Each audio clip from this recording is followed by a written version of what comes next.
Hey guys, it's Abby. Welcome back to my channel. Happy early Halloween. In today's video, I am going to be reading to you 10 Halloween Reddit no sleep stories. If you guys like this video, please be sure to give it a big thumbs up. If you are new here, click the subscribe button down below and turn on post notifications so you never miss a video. I post every Sunday and sometimes Wednesdays at 2 p.m. Pacific Standard Time. And without further ado, let's get right on into the video.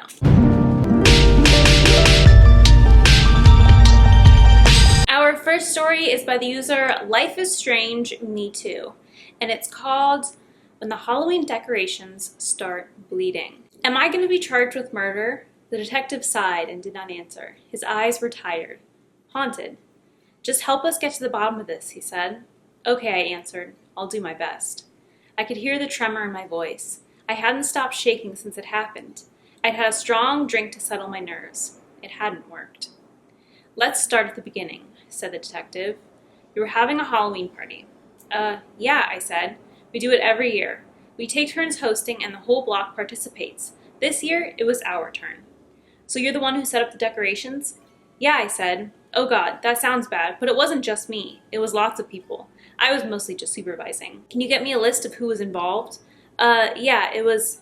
I'm sorry, I'm all over the place. Just give me a moment to calm down. I can give you the list. That's okay. We can come back to that. Okay. So who was it that set up the scarecrow? It was me, I said, but I didn't do that. I set it up the night before. Someone must have come in during the night and... Oh God. The room swayed and my breath came sharp and fast. My heart ratcheted up its pace to breakneck speed, and darkness began to close in around my vision. Hey, the detective said, just calm down. You're hyperventilating. Take long, calm breaths. I did as he said. My heart slowed, but the panic remained. Thanks, I said. Do you think you can keep going, he asked. Yeah, I said. Just give me a moment. My body convulsed with tremors, but in a few minutes they had settled down to mild shaking in my hands. I gulped down a hard knot in my throat. Okay, I said. I'm ready. So the scarecrow, the detective prompted. The word filled me with dread. The scarecrow, I repeated numbly. It's a Halloween tradition. The neighbor said as much. You destroy it every year? Yeah, I said. Usually it's filled with candy and straws, like a piñata. The kids beat it with sticks and everyone has a good time. I just don't understand. God, why would someone do that? It's too early to speculate, said the detective. Right now we are just gathering the facts. When did you notice that something was wrong? Well, right away. I noticed that the scarecrow wasn't coming apart as easily as it should have been, but I just thought I had put it together too well. So I grabbed a stick and... Yes? I took a swing. The detective leaned forward. And then what happened? My shoulders slumped. My mouth was cottony and dry. And then, I said, the scarecrow began to bleed and... There was a pause. The detective's eyes bored into mine, willing me to continue. He said nothing, and I had to fill the silence. It fell over, I said. The hat came off, and we saw that it was a body. What happened then? The kids started screaming. One girl started it, the Oakley girl, I think, and then they all went off. The other parents and I, we pulled them all away. We called the police and, well, that's it. You know the rest. The detective scribbled his last note and closed the full top notebook he'd been writing in. His eyes were hard, dull gray stone, impossible to read. When he spoke again, his words were measured, careful. His voice was soft. What interests me, Mr. Johnson, he said, is that you haven't asked about your wife. The question caught me completely off guard. My wife, I said? She's out of town. Oh God, she's gonna freak when she finds out what happened. She hates the block party enough as it is. Your wife is out of town, prodded the detective. The question poked a fresh wound. Yes, I said, forgetting my fear in a moment of irritation. She and my son are spending the holiday with her parents in Virginia. That seems strange, the detective said. A family spending a holiday apart? I got the feeling he knew something more than he was letting on. Have you talked to her, I said? I'd like to hear your side. My wife and I are going through a rough patch right now, I said. But I don't see why this is relevant. It's our job to gather all the information, he said. Then we can decide what is and is not relevant. Why was your wife not spending the holiday with you? I sighed. I wasn't proud of it, but I was getting flustered. I could feel the hot blood rising to my face. We're separated, I said. Why's that? It's personal. Your wife said that it was related to infidelity. So you have talked to her? Yes. Fine, I said. You know. I cheated on my wife. I destroyed our family. It's all my fault. Now I've had a hell of a day, so if you don't mind, can you please tell me what this has to do with anything? The detective paused. He spoke softly. Your wife is in police custody, Mr. Johnson. What? "I'm sorry to have to tell you this," he said, "but she has rendered a full confession." "A full confession for what? What are you talking about?" "It happens occasionally in cases of separation," he said. "One party feels the need to punish the other. Unfortunately, the children are sometimes used as a tool to that end." The realization hit me like a punch to the gut. The room swam. Bile rose in my throat. "Oh God," I gasped. "Oh God, no." "I am afraid we have positively identified the remains as belonging to your son, Ben," he said. The scream died in my throat. I blacked out. Wow. When I got to the part about the wife, I thought the wife was the one in there, but that's astronomically worse than it is the son. God, I can't even imagine that. Like, losing your wife and then your son. I mean, granted, it is his fault that he lost his wife, so I don't feel too bad about that. But losing your son, and then it's like you have no one after that. Our next story is by the user Odd Directions, and it's called, "I was found on Halloween 1993. No one could figure out where I came from.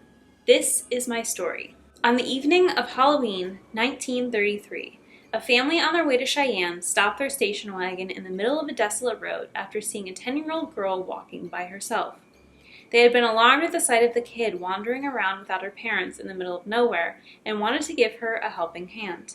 The child was dressed in a Halloween costume, a skeleton to be precise, and was later described to the police as disoriented and confused. When the family asked the child what she was doing on the road all by herself, she said that she was trying to find her way back to her hometown, Ataraxia Springs. The father in the family brought out his map from the car but soon realized that there was no such town in Wyoming. The child walking by herself on that fateful Halloween night was me. The events described above are well documented, and no one is contesting the way I was found, but how I ended up on that road all by myself was never fully explained. There had been no missing children reports filed fitting my description, and they were never able to locate my parents, even though I told them their full names and phone number. All they had to go by was my own story about what happened that night, a story they couldn't believe. In the end, after several years of therapy, I didn't believe it either. I accepted the fact that I had most likely been kidnapped by traffickers or perhaps even been born into that horrific fate, and chosen to forget it and replace it with my own version of the truth. I was taught that when memories contradict reality, it must be the memories that are wrong and not the other way around. It made sense to me, and I slowly came to terms with the fact that my childhood memories were false. It wasn't until last week that I had reasons to revisit these memories of mine. Something happened that made me doubt what all those years of therapy taught me. That's why I decided to share my story once more. Partly for my own sake, just to make my memories merge with physical reality on the paper, if that makes sense. But also to reach out to others who might have experienced something similar and might also be wondering if that old, strange memory of theirs might in fact have happened after all. Some of the details in the story are based on the diary entry that I wrote down after I had been found, but I still remember most of what happened, vividly. And I remember Ataraxia Springs. It was built around an old tuberculosis sanatorium that had been closed down after the discovery of antibiotics in the late 20s. This detail was drilled into our brains during school since our town took its own history very seriously. The sanatorium itself was built across the lakeside beside the town, where it was still standing. The older kids had a lot of ghost stories about the rundown building, stories they loved to tell around the campfire and on the beach, with Ataraxia Sanatorium casting its frightening shadow on the water from the other side of the lake. Other than this piece of history, the town was your average American town. My parents, not my foster parents, but the ones that were never found, were good to me and my older sister. They gave us a happy childhood, in a nice neighborhood, and as far as I can remember, if it is a memory at all, nothing was out of the ordinary, not until that night. Halloween was a big deal in our neighborhood, and everyone always tried to outdo each other with their costumes. This year wasn't any different. The air was filled with excitement, and I really loved the skeleton suit my dad had bought me. My sister was a bit too old for trick-or-treating, but she had promised to do it with me so that our parents could stay home and hand out candy to the other kids. It was all going well until my sister's punk rocker friends showed up on their bikes. I hated them. They were Ryan, Johnny, and Ashley. They gave the neighborhood a bad reputation, or so everyone thought, and they always teased me. "Hey Marjorie," Ryan shouted to my sister, "are you babysitting tonight out of all nights?" Ryan continued and said that they were going to the sanatorium. I don't remember which words he used exactly, but he said something about it being the perfect night for it and that it was a shame that she had me tied around her ankles like a shackle. I was already afraid, looking up at their tall bikes at the end of the cul-de-sac, because I knew what was coming next. I looked up at my sister and grabbed her hand. Back then, I thought of her almost as an adult, even though she was just a teenager. She hesitated, and there was some arguing back and forth until it was decided that she would bring me with them. "Come on, Melissa," she said, and looked at me as my heart sank into my belly. "What's the worst that can happen? It will be fun for you too, just like one of the adventures in your favorite movies." I said no, but she told me not to be such a crybaby. She didn't want to miss out on her friend's adventure or some quality time with Ryan. I was an inconvenience, and although my sister tried to convince me that it would be fun for me too, I remember feeling like a fifth wheel. My sister left me with her friends for a few minutes while she snuck into the garage to grab her bike. It felt like hours. Ryan lit a cigarette with his Zippo. I couldn't understand what my sister saw in him. With his black mohawk, combat boots, and leather jacket, he looked more like a villain in the Disney movies I loved to watch than the prince. My sister wasn't like him at all. She was one of the popular girls at school who everybody loved and aspired to be like.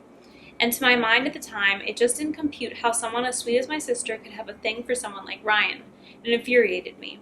I wanted to run home and tell my mom, but I knew it would just lead to an ugly fight. My sister put me on the carrier of her bike and told me to hold on to her. We took the shortcut through the woods, which meant a bumpier ride. The sun was already setting, and the closer it came to the horizon, the faster my heart beat in my chest. Their laughter echoed between the trees like hyenas on the hunt. I was so mad at my sister, but also at myself for letting her take me along. The water on the lake was still this night, reflecting the dark clouds above. They left their bikes in the sand. Marjorie grabbed my hand and followed the others to the old boathouse at the edge of the beach. I tried not to look across the lake where the sanatorium rose up from the treetops like an evil castle from the movies. There was an old rowboat inside the boathouse. A wind was building up outside, sending small waves inside that lapped against the side of the boat. I felt a lump in my throat. Water wasn't my element. I could swim, but if I couldn't reach the bottom with my feet, I used to panic.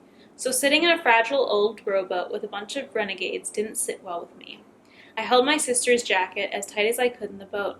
Ryan kicked the boat out of the house and grabbed the oars. There wasn't that much space, and every time the boat rocked, I closed my eyes and tensed up in anticipation. Marjorie's friends teased me when they saw how scared I was, especially Ashley. "Many kids have drowned in this lake," she said.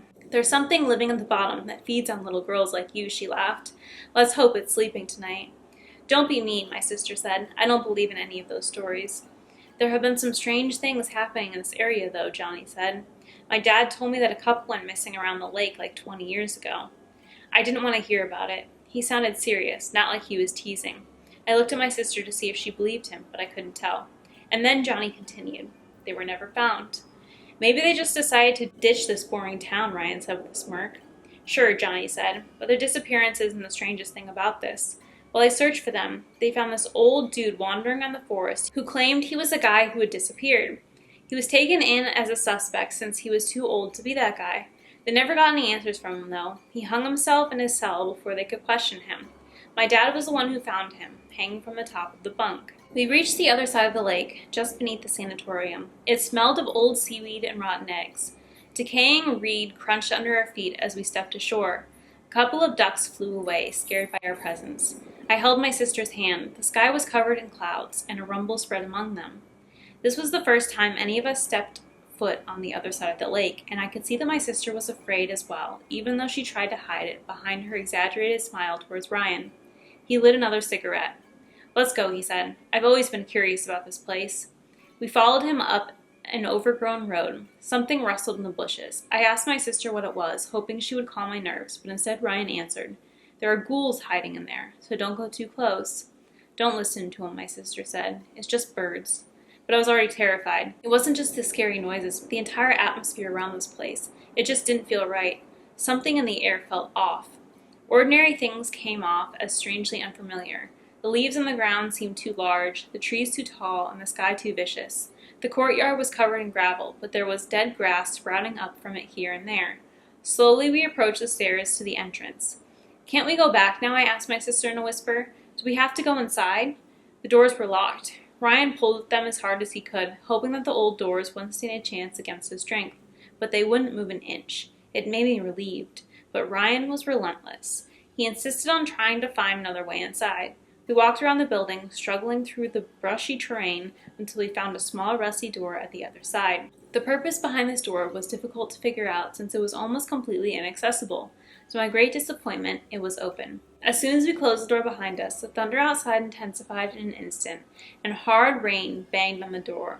Ryan lit a Zippo, revealing a small corridor inside a large cellar. The cold air smelled musty. There was graffiti on the walls, dating back a long time by the looks of it. Ryan slowly moved his lighter across the wall, reading a text that had been sprayed on it with blood red color. If you close the door, it's already too late. What's that supposed to mean? Johnny said. Ashley, scared for the first time this night, tried to open the door again, but it wouldn't budge. Come on, guys, I can't get it open, she said, just as if she suddenly sensed some kind of danger. Help me out, would you? Ryan and Johnny joined her, but no matter how much they tried, the door remained closed. Marjorie, I looked up at my sister. What's happening? I'm afraid. I don't know. It was just unlocked moments ago, Ashley yelled. Everyone was freaking out, yelling at each other until Ryan raised his voice. Enough. He paused to make sure everyone was quiet. Let's just find a way up to the main entrance and exit from there. Worst case scenario, we climb out one of the windows. Jesus, relax. My sister relaxed her grip on my hand, clearly calmed down by Ryan's words. I have a really bad feeling about this place, Ashley said. I don't know, it just washed over me like a tsunami. The strange feeling of, I don't know, just a scary feeling. Of dread, my sister asked with a shaky voice. I felt it too. You're all getting worked up about nothing, Ryan said. Get it together. It's your fault, I said. You shouldn't tell us what to do. This was your stupid idea. Shut up, Melissa, my sister said, blushing from embarrassment. What? I said. Mom is right. Your friends have a bad influence on you. Shut up, my sister yelled. My God, Melissa. Ryan laughed. It's okay, he said. She's just scared. Moms suck, Johnny added with a smile, but still shaken out just like the rest of us. I hate my mom. She's always telling me what to do and how to dress and what to think and whatnot. I crossed my arms in anger at their attitudes that had clearly gotten us into trouble. Well, if you listen to your mom, maybe you wouldn't be trapped here, would you? We aren't trapped, Ryan said, and led the way through the dark corridor. It felt like we walked around the cellar for more than an hour without finding a staircase, and when we did, it didn't lead to the main floor, but rather to the floor above it. It didn't make any sense. We came to a ward filled with old beds. The windows were large, but too high up for any of us to reach them. In that sense, the room reminded me of the old church downtown. The windows vibrated for every lightning strike outside. Johnny pointed to one of the beds. Unlike the others, it wasn't empty. We approached it carefully. My sister covered my eyes when we came close enough to see what it was, but their scared voices and Ashley's screams told me all I needed to know. She must have been dead for decades, Johnny said. I mean, the body is mummified. Oh my God, said Ashley. She's wearing my watch. Your watch? It's a coincidence. Ryan said, but he was interrupted by Ashley. What does it mean? Why is she wearing my watch? We need to get out of here, my sister said. It's a dead person, and we need to call the... Where did the lower part of the body go? Johnny said. Looks like it was ripped. No, Ashley cried. It's not a coincidence. It's my watch. But you're still wearing it, Ryan said. Marjorie is right. I think we need to report this. We left the room, all scared to the bone. I know I'm wearing my watch, but her watch had the exact same crack in the glass and everything. I know it doesn't make any sense, but that was my watch, she cried, holding on to Johnny. What does it mean? It doesn't mean anything, Ryan said. It was just a freaking coincidence. We kept trying to find a way out, but the inside of the building was like a maze. My legs ached after walking so much. Another terror erupted from my core and spread out to my skin in the form of a cold shiver. By now I understood our parents must have begun to worry, maybe even gone out to look for us. I felt bad for having disobeyed them, and I feared their punishment even though they would probably just ground me for a week. Had I known that I would never see them again, I would probably have felt something else entirely. We took some rest inside a small library that must have been used by patients back in the day. The shelves were still filled with books, but they had all decayed over the decades. I sat down next to my sister. Are we in danger? I asked. Are we going to die? No, my sister said. It just looks scary. There's no one here, and we just need to find... What's this? Ashley said, now a bit calmer than before. It's beautiful. She removed a newspaper from the floor and picked up a golden sphere the size of a cannonball. It's pretty heavy. If it's real gold, it must be worth a fortune. We all placed ourselves around her and watched our reflections on the shiny surface of the sphere, transfixed by its perfection.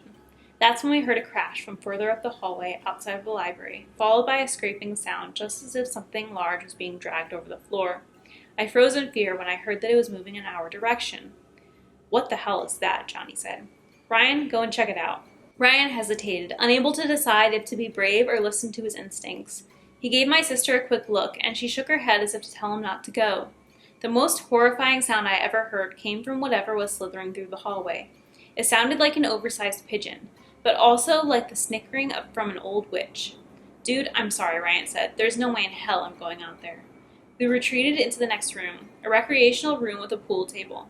Ashley still held the gold sphere in her hands. Another crash just outside. It sounded like an entire door and some of the walls of the library had been completely destroyed.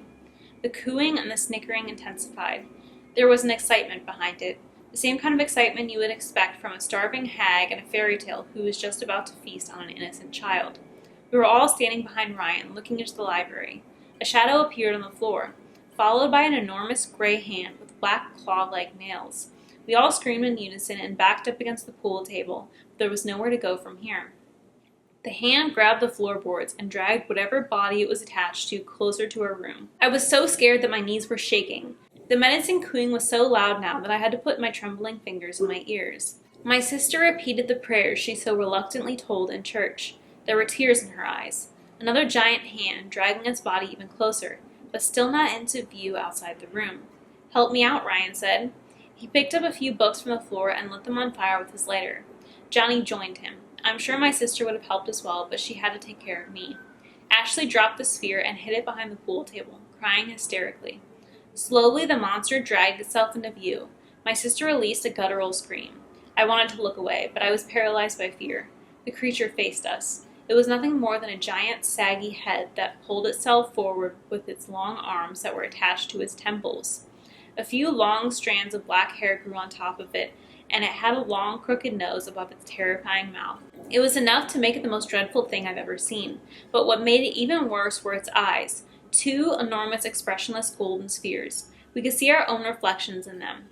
It went coo, coo, coo, and licked its gray lips with its black tongue.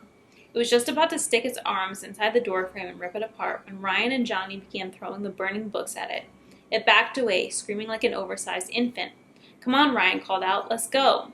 My sister picked me up in her arms. We ran past the monster while it was still deflecting the flames, but Ashley was too late. The second she appeared in the door, she was grabbed by the legs and pulled into the mouth of the monster. She cried out for help in a state of utter panic. The sharp, large teeth cut through her legs. The crunch when they went through the bones were blood-chilling to hear. Johnny stepped forward and grabbed Ashley's hands. He pulled until the threads still attached to her legs separated. We dragged her into the hallway, leaving a trail of blood on the floor, and continued into another ward. Ryan and Johnny put her in a bed. She was still alive. The old sheets quickly turned red from the blood pouring out from beneath her waist. "We're back," she said. "Can't you see?" Johnny cried at the bedside. "No, we'll get you to a hospital." The cooing echoed through the hallway. "No," Ashley said. "This is it for me. I love you. Now go." Johnny kissed her face as she lost consciousness. "No, don't. I love you too." "I'm sorry," my sister said, "but it's almost here. We have to get out of here." The monster spat something out that landed with a bang outside the door. It was one of the golden spheres. "Coo, coo, coo, coo." It sounded hungry. We ran for our lives. More hallways, more staircases, more wards and offices, but no exit. However impossible it may sound, the building was bigger on the inside than on the outside. The cooing died out behind us. We slowed down. My sister put me down on the ground and let me walk by myself. She was too tired to carry me any further. "This place goes on forever," Johnny said. "It's a nightmare. There's no end to it." The text on the wall, it was right. Too late. We're just running in circles. Going back in time? My God, Ashley. It was really her that we saw. "There's a way out," Ryan said. "We just haven't found it yet." "What's wrong with this place?" my sister said. "It's like the laws of nature don't apply here. And that horrible thing back there. Are there more of them? It must have come straight out of hell. It spat one of those balls out. Did you see that?" "Hell is a place on earth," Ryan said. He tried to light a cigarette, but his hands were shaking too much. "Those golden spheres looked like its eyes. Perhaps they're eyes, too. It spit them out to see further. You know, it appeared when we found the first one, and it sped up after it spit out the second one." I screamed. "What is it?" my sister asked. "Bugs," I said. "Look around the crack." Hundreds of them were crawling around a crack in the floor. Small black beetles with green spots on their backs. I hated bugs. "It's okay," my sister said. "Just don't step on them." "I've never seen any bug like that before," I said. We moved forward until we came to an empty swimming pool. Several golden spheres lay at the bottom of it, shining in a strange moonlight coming through the windows at the other end of the room. The faint cooing started as soon as we saw them, now coming from several different directions. I cried, but not because of the cooing. I was seeing something in the corner of the ceiling, a black shadow that slowly unfolded itself. "There are more of those heads," Johnny said. "Can you hear it?" What is that? Ryan said as soon as he saw the shadow. One leg after another extended out of the shadow until 8 long, monstrous legs had appeared out of its body like an enormous spider. We ran next to the pool to get to the exit at the other end of the room. The spider quickly came down from its hiding spot, climbed down the pool, and continued towards us. The legs weren't attached to a body of their own, but to the back of a decaying human body. I screamed for my sister to pick me up, but there wasn't any time for that. I had to run, faster than I had ever run before. "Oh, God, no," Johnny said. The spider was just about to pierce me with one of its legs when we entered the door, which fortunately was too small for the spider to enter. "That was close," Ryan said as we ran further away from the swimming pool. No, Johnny continued, tears forming in his eyes. "How is this possible? It can't be." "At least we got away from it in time," Ryan said. "Let's hope we won't end up back." "It's not that," Johnny said. "The body," he cried. "The dead body attached to those legs. It was wearing my jacket. Oh, God, no." "Maybe it doesn't have to happen like that," my sister said. "Maybe we can avoid it." "It didn't work out so well for Ashley, did it?" Johnny said. "And besides, how do you avoid something like that? We don't know how it could happen in the first place." "Calm down," Ryan said. "Let's stay focused on the here and now, okay? I'm feeling a breeze. Are you feeling it too?" He was right. We all felt it. Thinking it was an exit, we ran in the direction of its source, but it wasn't a way out. At least not one we had been looking for. We came to a large balcony with open doors, looking over an unimaginable view. "I told you," my sister said as we stepped into the balcony. "We're in hell." In front of us, a landscape made out of living flesh and bones spread out all the way to the horizon. Beneath the scarlet sky, the ground itself was moving as if it was breathing, and the leafless trees moved their branches like tentacles. Enormous creatures walked across the surface, fighting each other, and the flesh of the screaming birds above us was exposed to the weather. A strong scent of rotting meat and brimstone filled the warm winds. Slowly, a dark gas giant with violet clouds rose to the sky like a black sun, and the monsters howled excitedly to the sight of it. "I don't know about hell," Ryan said, "but it definitely isn't Earth." Millions of bugs erupted from large pores in the ground, swarming in front of the colossal planet, climbing into the sky. A few of them landed on the balcony. It was the same type of bugs we had seen earlier, and then Johnny sneezed, followed by what looked like a panic attack. "It crawled into my nose," he said. "Seriously?" Ryan asked. "I could still feel it crawling around inside my sinus," Johnny said, while trying to blow it out through his nose. "Help me, please. I think it's eating its way." He sounded dizzy. "Let's get back inside," Ryan said, even though we were already running back. We didn't get far until Johnny fell down onto the floor, convulsing and foaming at the mouth. My sister picked me up, knowing full well what was about to happen, but Ryan sat down next to Johnny and tried to help him in whatever way he could. There wasn't any hope for Johnny. The convulsions turned into jerks and jolts erupting from his back. Ryan stood up, pale from the sight of seeing his best friend shaking uncontrollably in front of him. After about a minute, the seizures stopped abruptly. Johnny opened his eyes, a bit groggy. "What happened?" he said. "Why am I on the floor?" "Are you okay, man?" Ryan said, smiling. "I thought you were going to die." My sister wasn't convinced and took a few steps back with me. "Yeah," Johnny said, smiling back and trying to get up on his feet. "I feel fine. That was wild." A sudden jolt spread through his body. "Wait." And then he screamed. He touched his back. It was covered in blood. He screamed again, much louder now. I heard his jacket being torn apart from the inside, and a slimy spider leg grew out from his back. He begged us to help him as his face twisted in pain, but there was nothing we could do. Ryan backed up to my sister, grabbing her hand. The process was quick. One leg after the other shot out from Johnny's back as he was screaming. He tried to crawl away, but the legs wouldn't let him. Instead, they stood up, carrying Johnny above the ground. "Help me," he said as the legs began walking away with him. "No, don't let it happen. Please, help me." The legs walked away from us with him, and none of us dared to do anything. "I'm still alive," he cried. "There must be a way." The legs climbed the wall and walked into another hallway. "No," we heard Johnny yell as he struggled, fruitlessly trying to grab the wall with his fingernails. "Please, no." We stood frozen in our places until his screams faded out completely, leaving us with a faint echo of his last words between his sobs. "Mom, I'm scared. Mom." It wasn't until the cooing increased that we'd begin moving again. Standing still was a death sentence in this place. My sister kept me close to her and herself close to Ryan. We reached a small room with an old piano standing against one of the walls. It was a dead end, but there was something going on behind the piano that my sister insisted on investigating. A flickering light, bright and warm like sunbeams. My sister sat down next to the piano and tried to see what it was. "It's a way out," she said. "I can't see where it leads, but it smells like the outside." "Oh, really?" I said, happiness spreading to my body. "Can we finally get out of?" Something heavy bounced against the floor outside the room and slowly rolled into view in the door opening. My relief was immediately replaced by dread. It was one of the golden spheres. "Help me move the piano," my sister said. "Now, Ryan." I looked at them struggling with it. The monster dragged itself closer and closer while snickering and cooing louder and louder. I screamed when it appeared in front of me. Ryan and my sister used all of their strength to push the piano up to the door, blocking it. It wouldn't last long, but perhaps long enough. My sister returned to me, but Ryan wasn't so lucky.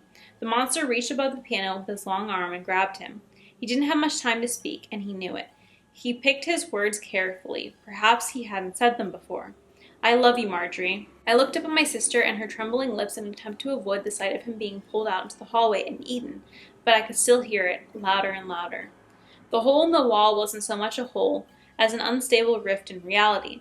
There was a forest on the other side, but just for a few seconds before it changed into a desert, that in turn changed into a beach. The beast outside pushed the piano into the room. There was no time to think. My sister picked me up and threw me through the rift. I landed on a forest floor, but not the one we had seen at first, because in this forest it was dark outside. I saw the rift floating in the air. My sister was just about to jump through it, the monster's hand reaching for her, when the rift vanished. I stumbled through the woods until I came to the road, trying to find my way home to Ataraxia Springs. The rest is history. As I said, over the years, they convinced me that the story was nothing more than a manufactured memory made in a subconscious attempt at coping with some trauma. But something happened, and now I think that the coping strategy might actually have been to let myself be convinced that this never happened. Last week, I received a letter. It wasn't sent by mail, but delivered by a middle-aged man who claimed that he had found it amongst his great-great-grandmother's things somewhere in Paris. I sat down at my kitchen table and looked at the envelope. To be delivered to my sister, Melissa Johansson, in case she's ever found after I'm gone. I opened the envelope with shaking hands. It was dated 1970. Tears ran down my face as I read it. It told the story of a teenage girl who had mysteriously appeared in Wyoming, 1889, claiming to come from a small town called Ataraxia Springs. She had gone on to live an adventurous and fulfilling life, surviving 2 world wars and seeing civilians go from horse and carriages to man landing on the moon. She had married, had a son that she had named Ryan, and spent the rest of her life in Europe. She was known for searching for her sister, the man said, but she never told anyone this. I thought it was fiction, or the result of a well-hidden mental illness, when I found the old reports of a young girl in Wyoming telling people she came from a little town known as Ataraxia Springs. Well, it can't be a coincidence, can it? By now, I was crying my eyes out, but it was bittersweet tears. This meant I would never see Marjorie again, but it also meant that she survived that horrible night and that she lived a good life. The letter ended. "All these years and I still think of you. Every day I miss you." And between my sobs, I whispered, "I miss you too." Wow! Oh my god, that was a lot longer than I remember it being when I picked it out. That was so good. I was really scared there. When I said like the portal disappeared, I thought it was because she died, so the portal closed. But I guess it just switched to another dimension. Although it would have been nicer if, they were together, but at least she like made it out alive. I wonder, does this happen regularly? Like, are they the very first people to ever go explore this sanatorium? Or do teenagers go missing there all the time? Like after they've explored this place, and I don't know, it's like it's some kind of, not purgatory, but kind of like a purgatory to other dimensions. If like they're looking on the balcony and it's like a whole other planet and like those creatures. I would genuinely love to see this in movie form. I really, really enjoyed this story. Our next story is from the user Like I Did, and it's called "We Never Open the Door When There's Only One Knock." "Please just let me in, it's getting cold." The voice was familiar, only older than I remembered, very close to detail. "La la, please." Using my old nickname was a nice touch as well. I sat on the floor next to the door, my arms wrapped around my legs. Of course, this had to happen the only week my parents left me alone. They hadn't gone on vacation for years. I practically begged them to get away for a while, for their own good. If I called them, they'd come back, but I don't think that would have helped me anyway. Besides, I wasn't an idiot. I heard the knock and I would not open that door. When someone comes to your house, they will ring the bell or knock a few times. Most people like to play safe and simply use the bell. And then you open the door as you normally would. But never, absolutely never should you open the door when there's only one knock. It was the very first thing we were told when we moved to this neighborhood all those years ago. There are a bunch of rumors of people disappearing or suddenly dying after opening their doors, though they all supposedly happened before we even lived here. I never believed it, not even when I was little. This town was simply insane. Most people here were a little eccentric and unusual. Well, that's what I believed until I heard my lost sister call for me. After one loud knock at our front door. "Please go away," I whispered. Even after all those years, I recognized her voice, and when I heard it, I jumped right up, ready to open that door wide. But I knew it wasn't her. I looked through the window. There was nobody in front of our door. I didn't know how much time had passed before I finally grabbed my phone and called Max, who's not only our neighbor, but one of my closest friends. "She's here," I said. I knew I wasn't making much sense. I didn't know how to word my thoughts. "Who? Where?" he answered. "Ruby." Silence. "What?" Max started speaking but stopped. "She knocked." That was enough information for him. "You didn't open it, did you?" I shook my head, which of course he couldn't see. "I'm coming over now, okay?" I'm not sure how many minutes passed, but Ruby had stopped asking me to open the door. "Hey, Lainey, I don't think the bell's working," I heard Max. "Maybe they screwed with it." I swallowed. "You could knock." There was silence for a little while, followed by one loud thud. When I didn't open the door, the sound of Max started shouting loudly, "Open the door!" His voice became louder and louder until it hit a frequency that almost made my eardrums explode. I didn't move, I didn't speak, and finally, the doorbell rang and the voice became silent. Slowly, I got up from the door to look outside. This time, it was really him. The last time I saw her, we had the biggest fight of our lives. We were sitting in the living room with tea that had already turned cold. I don't open up about Ruby often, but hearing her voice today really messed me up. And all because of stupid Jack. I rolled my eyes. Max smiled. "A boy?" I shook my head and laughed. Jack was a stuffed toy in the shape of a pumpkin. I'd never told Max about the fight. In fact, nobody but my parents knew about it. I loved it. Won it at the Halloween carnival. When Ruby saw it, she begged me to give it to her. She cried for hours because she hadn't won it. And even when my parents said they'd buy her another toy, she wouldn't stop. She wanted mine. Well, she wanted to be just like you. It's sweet. I nodded. Ruby was a year younger than me, but she used to act as if we were twins. She wore my clothes, played the same sports, and always wanted to hang out with me and my friends. When I think about it now, I think it was adorable. And of course, back then, I found it insufferable. I sighed. For days, I took Jack everywhere with me, even to the bathroom. It was probably just out of pettiness, but that toy became everything to me. So when I came home from school one afternoon and saw that Ruby had cut it in half, I screamed at her like never before. She only looked at me with big teary eyes. Max put his hand on my shoulder. "Come on, Lainey. Siblings fight. It's normal. I saw you with her, though, and you were a damn good big sister." I nodded. Of course I knew it was just some stupid fight between kids, but if I could turn back time, I'd give her every toy I owned. This happened 5 years ago. Ruby would be 16 now. My parents have tried everything for years to find her. I believe the only reason we still live here is that they'd never entirely given up hope that she'd come back one day. Maybe now she was, just in a different way. "Do you think I'm losing my mind, Max?" He raised an eyebrow. "I think you lost that hole a while ago," he joked. "No, I'm serious. I mean, it's not possible that I actually heard her earlier." He shrugged. "I mean, you did hear a knock. I don't think it was actually her, though." Max and I used to make fun of the superstition when we were younger, before Ruby disappeared. We once played Ding Dong Dish. After a few houses, Max decided to knock once at the door of our neighbor, Mrs. Teleski. Someone saw us, though, and Max got the biggest lecture of his life from his grandpa. Like, it was a really big deal. My parents weren't happy either, but Max was grounded for 2 months, during which his grandpa told him all sorts of horror stories from this town. I don't think it was her either, but I do think it was mimicking her, or trying to, I said. For what it's worth, I think it was smart that you didn't open the door. Maybe we're all just a little crazy, but better safe than sorry, right? Max offered to stay the night, and I immediately said yes. We got the air mattress and watched movies until I started to hear him snoring. The good thing about Max was I never felt awkward around him. He regularly stayed over since we were little, especially often after Ruby was gone. Having him here really helped against the silence. My mind became easier and my body heavier. Real thoughts started to mix with dreams. I was beginning to fall asleep. Then there was another knock. It came from the front door downstairs, but I heard it loud and clear. My heart started racing just like it did this afternoon. "Max, did you hear that?" I whispered, but he didn't answer. "Lala, it's dark. Please come and get me," Ruby's new voice cried from outside. "Max, please tell me you hear this." I looked over at him, but he didn't move. Finally, I collected the courage to get up and turn on the lights. The eyes of my friend were wide open, but he didn't speak. He didn't move. I ran over to him and tried to shake him, but his whole body was stiff. Only his eyes moved. "Let me in!" The voice from downstairs screamed.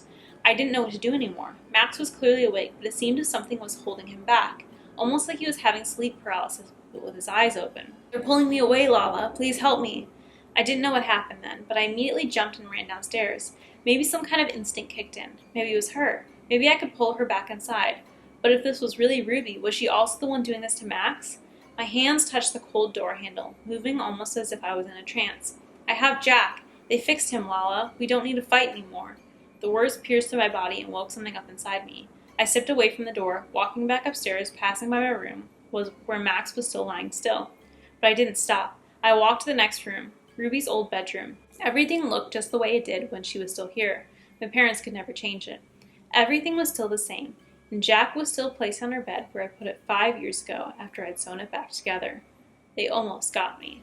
Is Max okay? I really like this because it's like the concept of mimics. I'm just really confused why Max is frozen. Did he walk through the creature's spirits as he was entering the house and that's why? It's a really interesting story. Our next story is by the user Weird Suggestion 152 and it's called In Deep Appalachia, Halloween Night Comes with Rules. I've lived my entire life on the outskirts of Wyoming County, West Virginia, deep in the mountains of Appalachia. It's a place so remote, most folks don't even know it exists on a map. Just a handful of families and dense, unforgiving woods. This place doesn't have neighborhoods, doesn't have sidewalks, and most definitely does not have trick-or-treaters on Halloween. Halloween isn't a holiday here. It's a test. My family and the others who have lived here long enough to know follow a set of rules on Halloween night. It's not tradition or superstition. It's survival. Those who don't follow the rules don't live long enough to tell anyone about it. Our rules aren't just about keeping the doors locked or avoiding dark places. They're specific, with reasons, rooted in events that we don't talk about. My dad always said that they came from my great-grandmother's time, when people came to these mountains from Scotland and still believed in the old ways. Whether it's spirits or something else that's out there, or things just too old to name, Halloween night here has always been a game of life and death, and each rule existed to give you just enough of an edge to make it through till morning. The first time I broke a rule, I learned why they exist, and I'll never forget it. Every October, around the second week, the rules went up on the fridge. We lived by them. My family took them seriously, and not just in a keep the kids safe kind of way. No, these rules were for everyone. Break one and you'd put us all in danger. Here's how they go. If you hear 3 knocks at the door after sunset, do not answer. If you hear a single hard knock, open the door, but do not look at who stands there. Hold out a basket of freshly baked bread and wait until you hear the footsteps leaving to shut the door. If you hear someone call your name from the woods, do not answer. If you see a figure at the tree line wearing a wide-brimmed hat, do not look at him for longer than 1 second. If you hear chains dragging on the ground, sprinkle salt on all the windowsills and door thresholds within 1 minute. If a candle is burning in the window of the old abandoned Anderson cabin up the hill, stay indoors no matter what. These rules didn't exist for no reason. They were handed down because bad things had happened. People vanished, people died, and strange things occurred. That's just how it was. I remember one specific year, years back, when Halloween night fell on a full moon. The air felt different, charged. My dad had a sense for when things were going to be bad. You could just feel it in the holler, thick in the air, like something breathing down your neck. Dad told us to get all the preparations done early. Salt the windows now, he instructed, standing by the door, his face tight with worry. We're not waiting for the chains. I followed his orders without question, pouring salt along each windowsill, and at the front and back door thresholds. My brother was baking bread, already anticipating rule number 2, the one we hated the most. It was the one that forced us to interact with whatever knocked, whatever stood on the other side of that door. We never knew who or what it was, but we knew if you didn't offer bread, or if you dared look, it wouldn't be good. By late afternoon, the house was fortified. The bread was cooling on the counter, its smell filling the kitchen. The fire was lit, burning low, and a 12-gauge lay across Dad's lap like it always did on Halloween. Isaac, my younger brother, sat closest to the window, glancing out every now and then.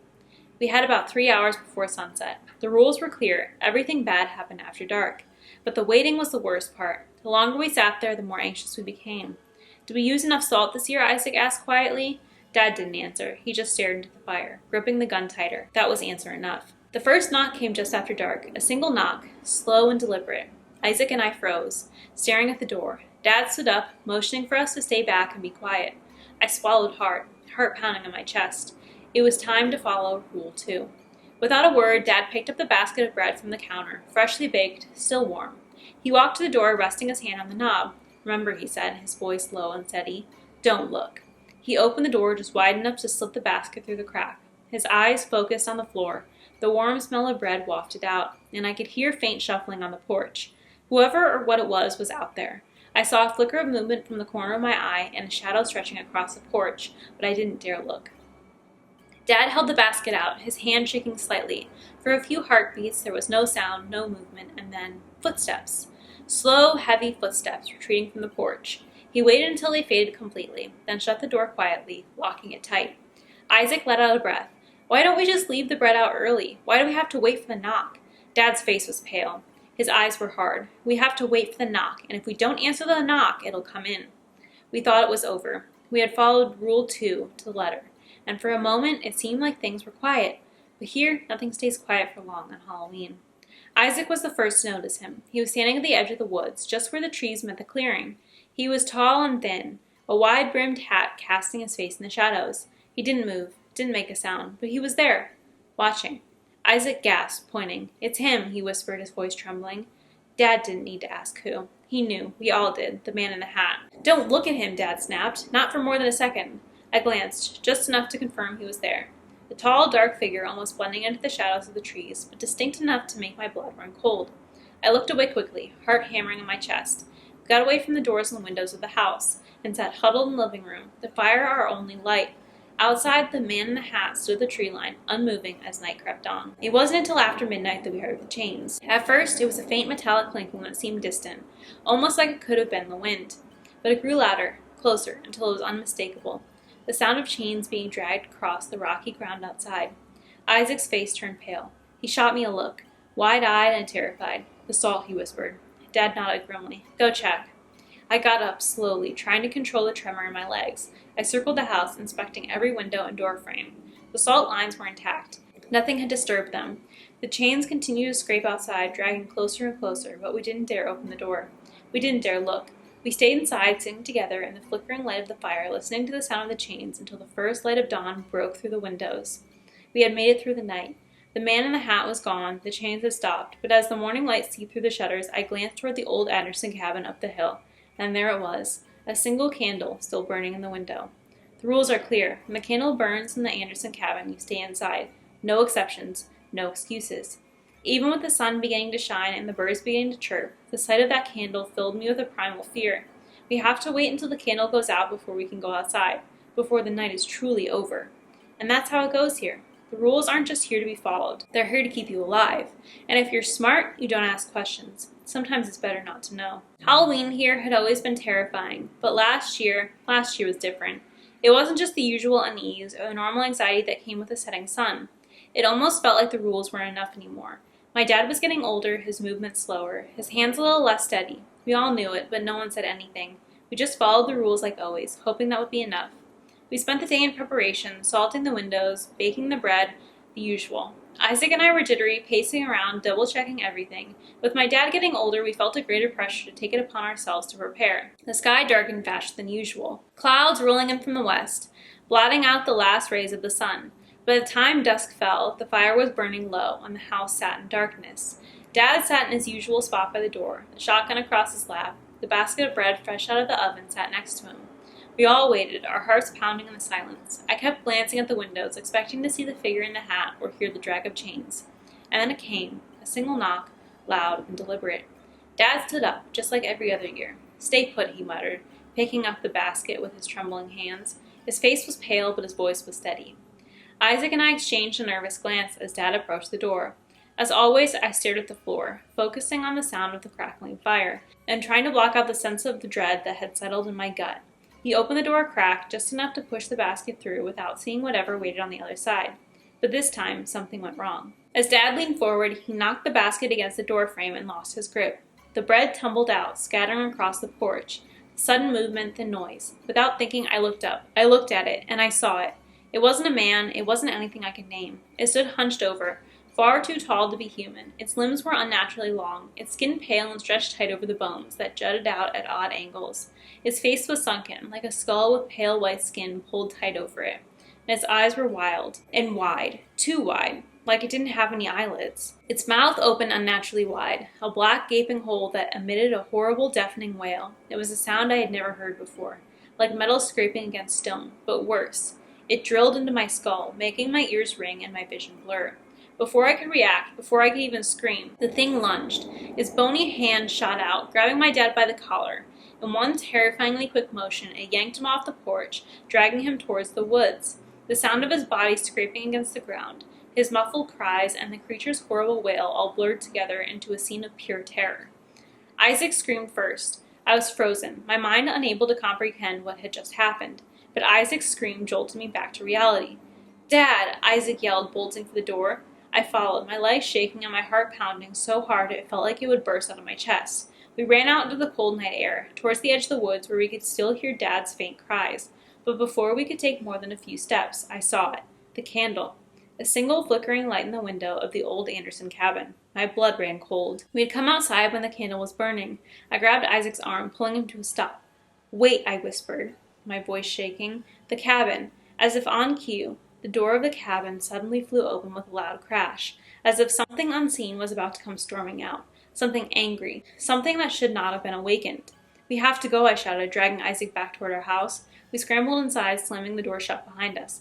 I locked it, my hands trembling so badly I could barely turn the key. The shotgun was still on the floor by Dad's chair, but it felt useless. What good would it do against something like that? But the night was far from over. We huddled in the living room, terrified, waiting for the next rule to break. Isaac was crying, his hand shaking as he tried to steady his breathing. I stared at the door, half expecting something to come crashing through at any moment. The chains came next. We heard them clattering on the ground, dragging closer and closer. I grabbed the bag of salt, getting ready to double-check the lines of salt we had placed down earlier. The chains dragged right up to the front door, the metallic clinking echoing in the silence. I could hear it, just outside, scraping against the wooden steps of the porch, but I knew the salt would hold. It always did. Or so I thought. Isaac was the first to notice it. We had forgotten to resalt the front door threshold after going outside. The wind from the open door had disturbed our salt line. Just as I was about to rush to the door to resalt it, I heard the chains, and a creaking against the door. It sounded as though a heavy weight was slowly leaning against it. I knew we didn't have time. I began to back away, motioning to Isaac to go to the bedroom. Isaac screamed as the door burst open. We ran into the back bedroom, hearts pounding, breaths coming in rigged gasps. I slowly salted the front of the door to the bedroom and checked the windows. "It's in the house," I whispered. I could feel it, a presence, something cold and malevolent, creeping through the house towards us. I didn't know how long we waited, or how long we listened to the chains pacing back and forth through our house. Eventually we heard them go back outside. Slowly we left the bedroom, and quietly closed and locked the front door. I placed a fresh line of salt at the front door and breathed a sigh of relief. We were safe. For now. And then we heard it again. A knock. But not a single knock, and not 3 knocks. This was something new. Something that didn't fit the rules, and it was rapid, frantic pounding, as if whatever was out there wanted in now. My heart stopped. The rules didn't cover this. Isaac looked at me, eyes wide with terror. What do we do now? I didn't have an answer. The pounding grew louder, more desperate. The windows rattled in their frames, and the fire flickered, casting a wild shadow on the walls.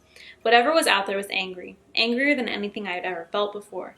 "We just wait," I whispered, my voice barely audible over the noise. "We wait until daylight." The rest of the night was a blur of terror. Every minute felt like an hour. Every sound made my heart leap into my throat. We didn't sleep. We didn't dare move from the living room. We huddled together in front of the fire, clutching the shotgun like it was our last hope, and quietly crying over the loss of our father. The pounding on the door never stopped. The chains outside the house dragged back and forth, a constant reminder of the horror that waited just behind the walls. And through all of that, the candle in the Anderson cabin burned bright, flickering in the distance like a beacon of death. But somehow we made it. By the time the first light of dawn broke over the mountains, the sound stopped. The pounding ceased, the chains fell silent, the candle in the cabin flickered out. We had survived another year, but barely. Dad never came back. Halloween in our holler had always been a test, but last year it wasn't enough. Breaking the rules cost my dad his life, and I can't shake the feeling that this Halloween will be worse. Wow. It feels like kind of like The Purge. I mean, it's not like humans trying to kill each other, but like it feels very much like that you're like hunkering down for one night of the year. That's a really good story. Our next story is by the user Janie Be Good, and it's called "I Killed My Best Friend When I Was 11, and I've regretted it every Halloween since." I was 11 when I killed my best friend. It wasn't on purpose, of course, and I felt bad for a long time. I still do, particularly around this time of year. I've taken to becoming effectively the world's most functioning alcoholic during the entire month of October. I drown my autumnal anxieties in cheap vodka that burns all the way down my throat. You could probably call it a tradition now. Melanie Graham was a bright, happy kid. She skipped at least one grade and was at the very top of the class. She'd been accepted into every private high school she'd applied to, and a couple of them gave her a scholarship. No idea why a kid like that wanted to hang around a kid like me. I was failing at least one of my classes every semester and had visited detention enough times that I had a favorite desk. She always tutored me to at least above passing and waited until detention was over to walk home with me. Mel and I both loved the fall. It was a welcome break from the sweltering southern summer. On October 1st, we had a tradition where we decorated a treehouse her dad built for us a few yards into the woods behind their house, using old decorations our neighbors didn't want anymore. I'm sure it looked like a Halloween section in the hardware store threw up on a tree, but we couldn't think of any place more beautiful to spend our evenings and weekends. And it was every evening and weekend. It got to a point where my worrywart of a mom even stopped calling Mel's house to remind me to be home before the streetlights came on, which wasn't hard, as Mel had helped me plan out the most efficient path to and from her house.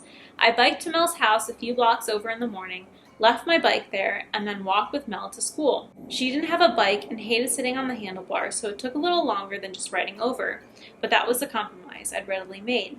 In the evenings, I just keep an eye on the sunset. Eventually, I had the timing nailed down, so a couple of times I walked through my front door just as the streetlights started glowing. The Monday before Halloween, Mel was waiting at the end of her driveway for me. Her nose was red and stuffy. I knew she spent the night crying. "I can't come to school today," she said. "Why not? You sick?" I asked.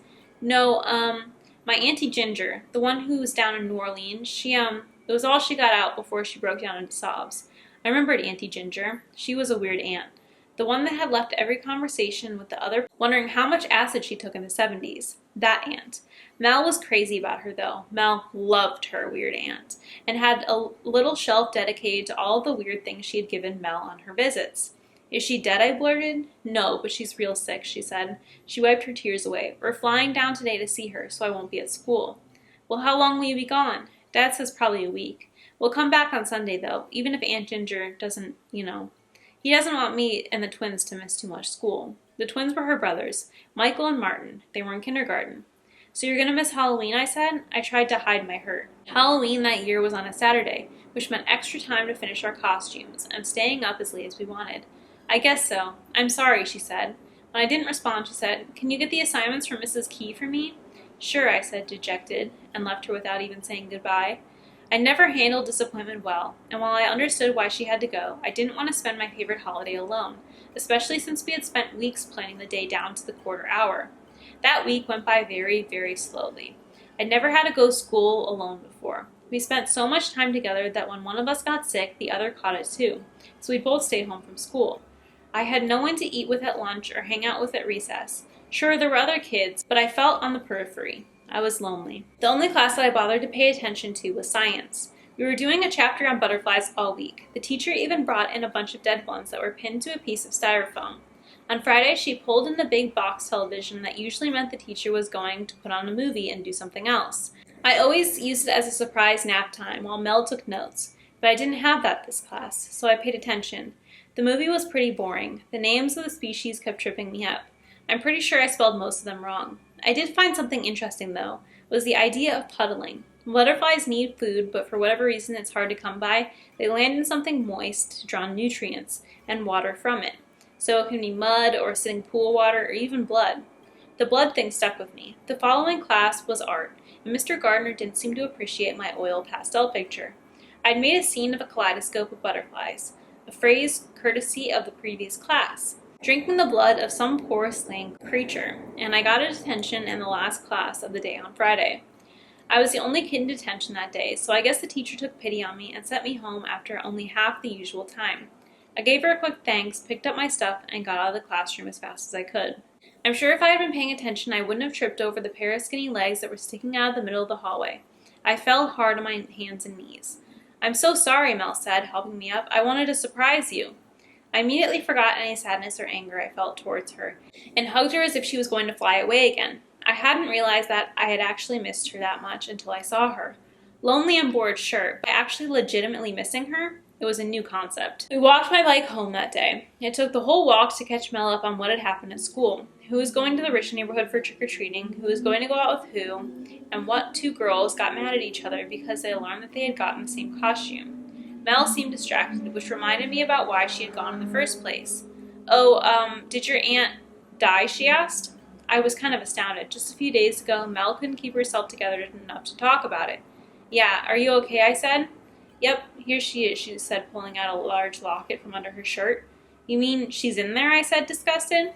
Well, her ashes are. They had her burned up. Oh, okay. Well, are you still up for tomorrow? I said, hoping to change the subject to anything but dead ants stuffed into jewelry. Having never seen a dead body before, the idea freaked me out a ton. Sure, but do you think we could do something special? She said. She explained that she couldn't actually explain it. It was more of a see it to believe it type thing. But she had a pretty meticulous plan already laid out. We wrap up our trick-or-treating by 7 o'clock, head over to my house for a sleepover, and then sneak out by 11:45 and bike over to the treehouse just in time for midnight. After I agreed, Mel went home instead of hanging out. She said she needed to prepare for tomorrow. I remember that my mom had said that people grieve in a lot of different ways and not be upset if Mel was acting weird for a little while. So I let it go and I told her goodnight. The Halloween day was almost perfect. The weather was a decent 76 degrees and every plan we had made seemed to fall right into place. My mom took a picture of us in our costumes. Mel looked like a lady we had seen selling tarot readings in New Orleans when our families vacationed there a few summers ago, and I was the bride of Frankenstein. I remember being so proud that I got my hair to stand up that tall. In the end, only a few people got to see our costumes because it looked like everyone had decided to go to the rich neighborhoods for trick-or-treating. Initially, we were a little disappointed when we saw the desolate streets, but neighbors were a little more generous with the candy. Since everyone was on the Atkins diet, no one wanted all that sugar in their house. We got to my house exactly on time and did our best to get all of the hairspray out and the grease paint off. By 8 o'clock, we were in PJs with a bowl of popcorn watching our favorite horror movie in the living room. It was perfect, and I felt so warm inside. My parents had been asleep for a while by the time 11:45 rolled around, so sneaking out wasn't an issue. Mel made sure to leave a chair outside of my window so we could get back in quickly if we got caught, and then hopped on my handlebars so we could get to our house as fast as we could. 7 minutes later, I parked the bike in an inconspicuous hiding place, and Mel practically sprinted through a backyard and into the trees. I followed her as fast as I could, but by the time I reached the top of the ladder, Mel was already settled into her spot. She was bouncing with excitement. There seemed to be a million candles, and Melanie had lit them all, so the treehouse was bathed in a warm orange glow. The windows and floors were covered in some sort of light-colored material, and she had painted weird symbols on all of the walls. There was a big circle around in the sitting area made out of salt. I was really impressed. Then I saw the Ouija board in the middle of the room, surrounded by the little gifts her aunt had given her. My stomach dropped. I knew that Ouija boards were just a silly game and ghosts weren't real. I stopped getting scared of the monster in my bed years ago, but I'd seen everything Mel had set up, and her overall anticipation about what she was planning made me very, very nervous. Mel, what is this? We're going to contact my Aunt Ginger, she announced dramatically. I told her that some older kids around the school were talking about the Ouija boards when she was away. They were saying that they tried to contact John F. Kennedy and Marie Antoinette, but the planchette never moved for them. But they didn't have Aunt Ginger's ritual, she said, as she pulled out a piece of brown, weathered paper from out of her pocket. She handed it to me, and as I looked over the scrawled, handwritten notes, she said she left it for me in an envelope at her house. I think she wants me to talk to her in the afterlife. The ritual required specific foreign words to be chanted, a specific number of times with a specific set of items that Mel already had. I didn't doubt Ginger had planned this as a last hurrah for her niece. Okay then, what first? I asked. Mel pulled a giant knife from behind her back. What are you doing? I shouted, and I guess my subconscious kicked in, because I found myself lowering my arms from a protective position with a giggling Mel in front of me. The first ingredient is blood. It says right here. She used a knife to point at the paper. I figured 2 people are better than 1. I gave her my hand reluctantly. She used the knife to slice a small cut into my finger, and then her own. She let a couple drops of her blood drip down onto an ornate gold bowl. I followed suit. Mel continued with the other steps listed on the paper. She asked me to chant a phrase in Latin while she used each one of her gifts from her aunt as they were needed. A small bird skull was crushed and added to the bowl of blood. A ribbon was tied to each of our wrists, and a black stubby candle was lit and placed in the center of the bowl. She had a few amulets and crystals that she made gestures with and wrapped a small dead butterfly in a piece of red fabric. I remember thinking that none of these items were very hard to come by. You just had to wave them around and say some funny words and tell your best friend that what you were doing is dark magic. Then I thought that Mel was probably playing a prank on me.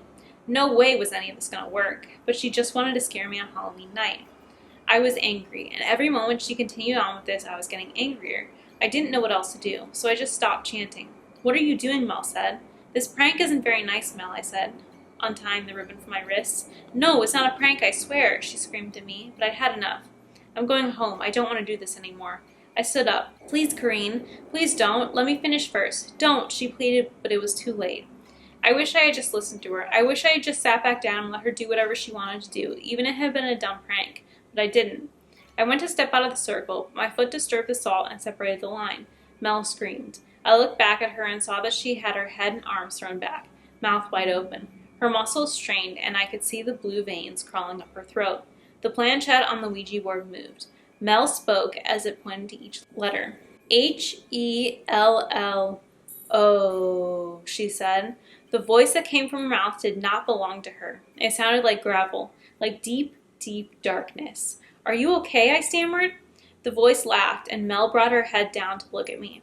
In just those few moments, Mel didn't look like Mel anymore. Her eyes were bloodshot, her sunken cheeks made her look gaunt, and her lips were cracking and bleeding. She smiled at me. I'm fine, the voice cooed. Please, won't you sit with me? No, I don't like this game, Mel. Please stop. You're really scaring me. She's not here, it mocked. Don't you know that, stupid girl?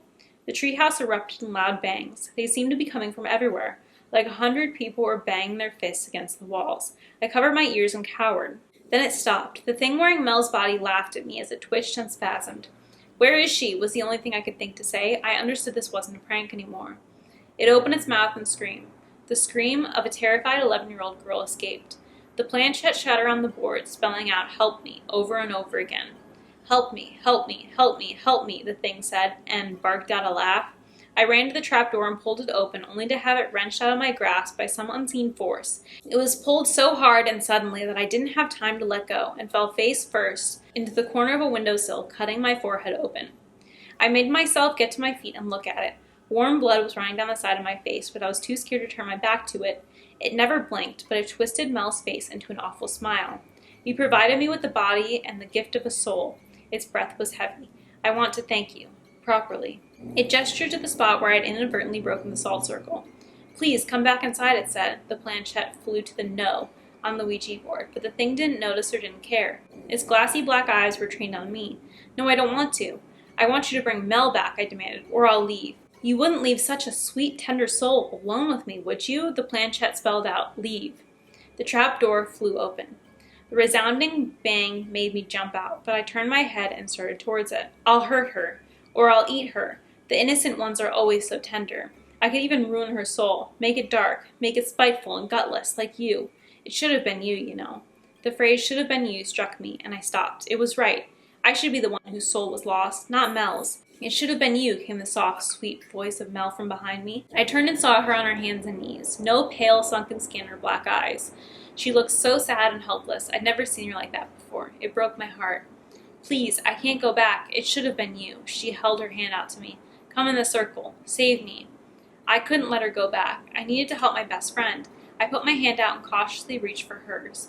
Tears were welling in her eyes, but as soon as I got close to her face, contorted into something monstrous, it lunged at me, and I was able to pull myself away with only a shallow scratch across the inside of my wrist. But it burned. It felt like the sun was trying to break through my skin, like I was being burned from the inside.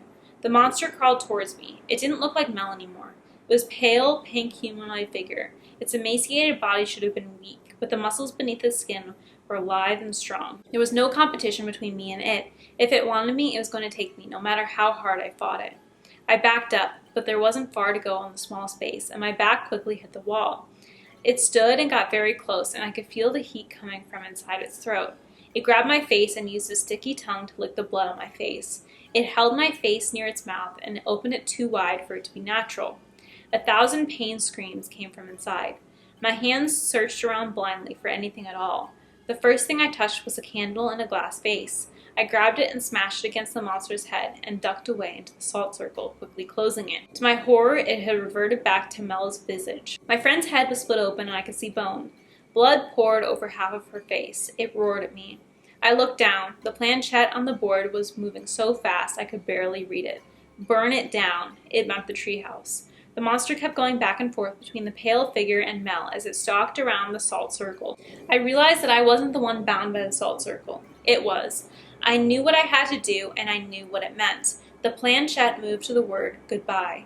I slowly placed a foot behind me, then another. Then the monster watched my feet, waiting for the moment I would step out. I kept going until I knew that I was close by the edge. I took a breath and dragged my foot, breaking the line of white that stood between me and death. It was so predictable. It moved toward me fast, but when it fully placed itself inside the circle, I pushed the salt back with my foot and closed it again. It was trapped. Mel was trapped too. I grabbed the piece of fabric Mel had used to decorate the place and set them on fire using the candles. The wood caught quickly, and I threw everything into it to fuel the fire. I refused to let myself look at the monster again. When I climbed down the ladder, it had been calling to me using Mel's voice, and I knew it had taken on her pitiful form again. I didn't want to see my best friend among the flames. As I ran through Mel's backyard and to my bike, I could hear the creature's roar, and just under it, the sound of a little girl screaming. I got home and tended to my relatively shallow wounds and waited in my bed. I didn't sleep. The next morning, my mom had cried. She told me that Mel had snuck out in the middle of the night. She said that no one knows what happened. The police seem to think that she accidentally set a fire in the treehouse, and she threw herself out of a window to save herself. She didn't survive the fall. I didn't cry. Couldn't cry. I felt numb. Later that evening, I rode to Mel's house after the news van and police had left. I ignored the caution tape that stood under the remains of the treehouse. Mel's body had been moved, but no one bothered to clean up the puddle of blood that remained. There were butterflies in it, taking what was left of Mel's life for themselves. I couldn't help but think it should have been me. As of this year, that was 20 years ago, and for 20 Halloweens, Mel has visited me, heralded by a kaleidoscope of butterflies. The first year I thought I had been losing my mind and asked my parents to take me to a doctor. When the vision was gone the following day, they said it had only been a grief-fueled hallucination. The second year was the same, and then the third. By the fourth, I learned to just shut myself in my room all Halloween night and wait until it stopped. On the seventh year, Mel's mom killed both of the twins, one drowned and one strangled. Then she walked to the burned ruins of the treehouse and took a cocktail of rat poison, vodka, and a handful of pills. Mel's dad had a breakdown and has been in a long-term mental health facility. I think Mel visited her mom too. Mel tells me to do things like that. She comes to me, all bloodshot eyes and a pointy tooth smirked, and tells me to end my life to exchange it with hers, that I should be the one burning with the man, not her. My brain knows that it's not really her. It's the creature wearing her face, which seems to be slowly melting as the years go by.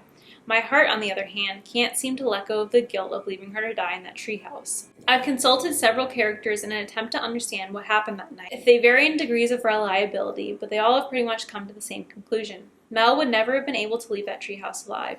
We were kids, and whatever entity that had come when Mel called upon another realm was particularly aggressive. Some said the only reason I was able to get out was because it just wants to toy with me until it can take me. This is its entertainment. There's tapping on my window now. I don't want to look because I know what it is. I've locked myself in my office 16 floors up. There's only one thing that could possibly be out there. I know that.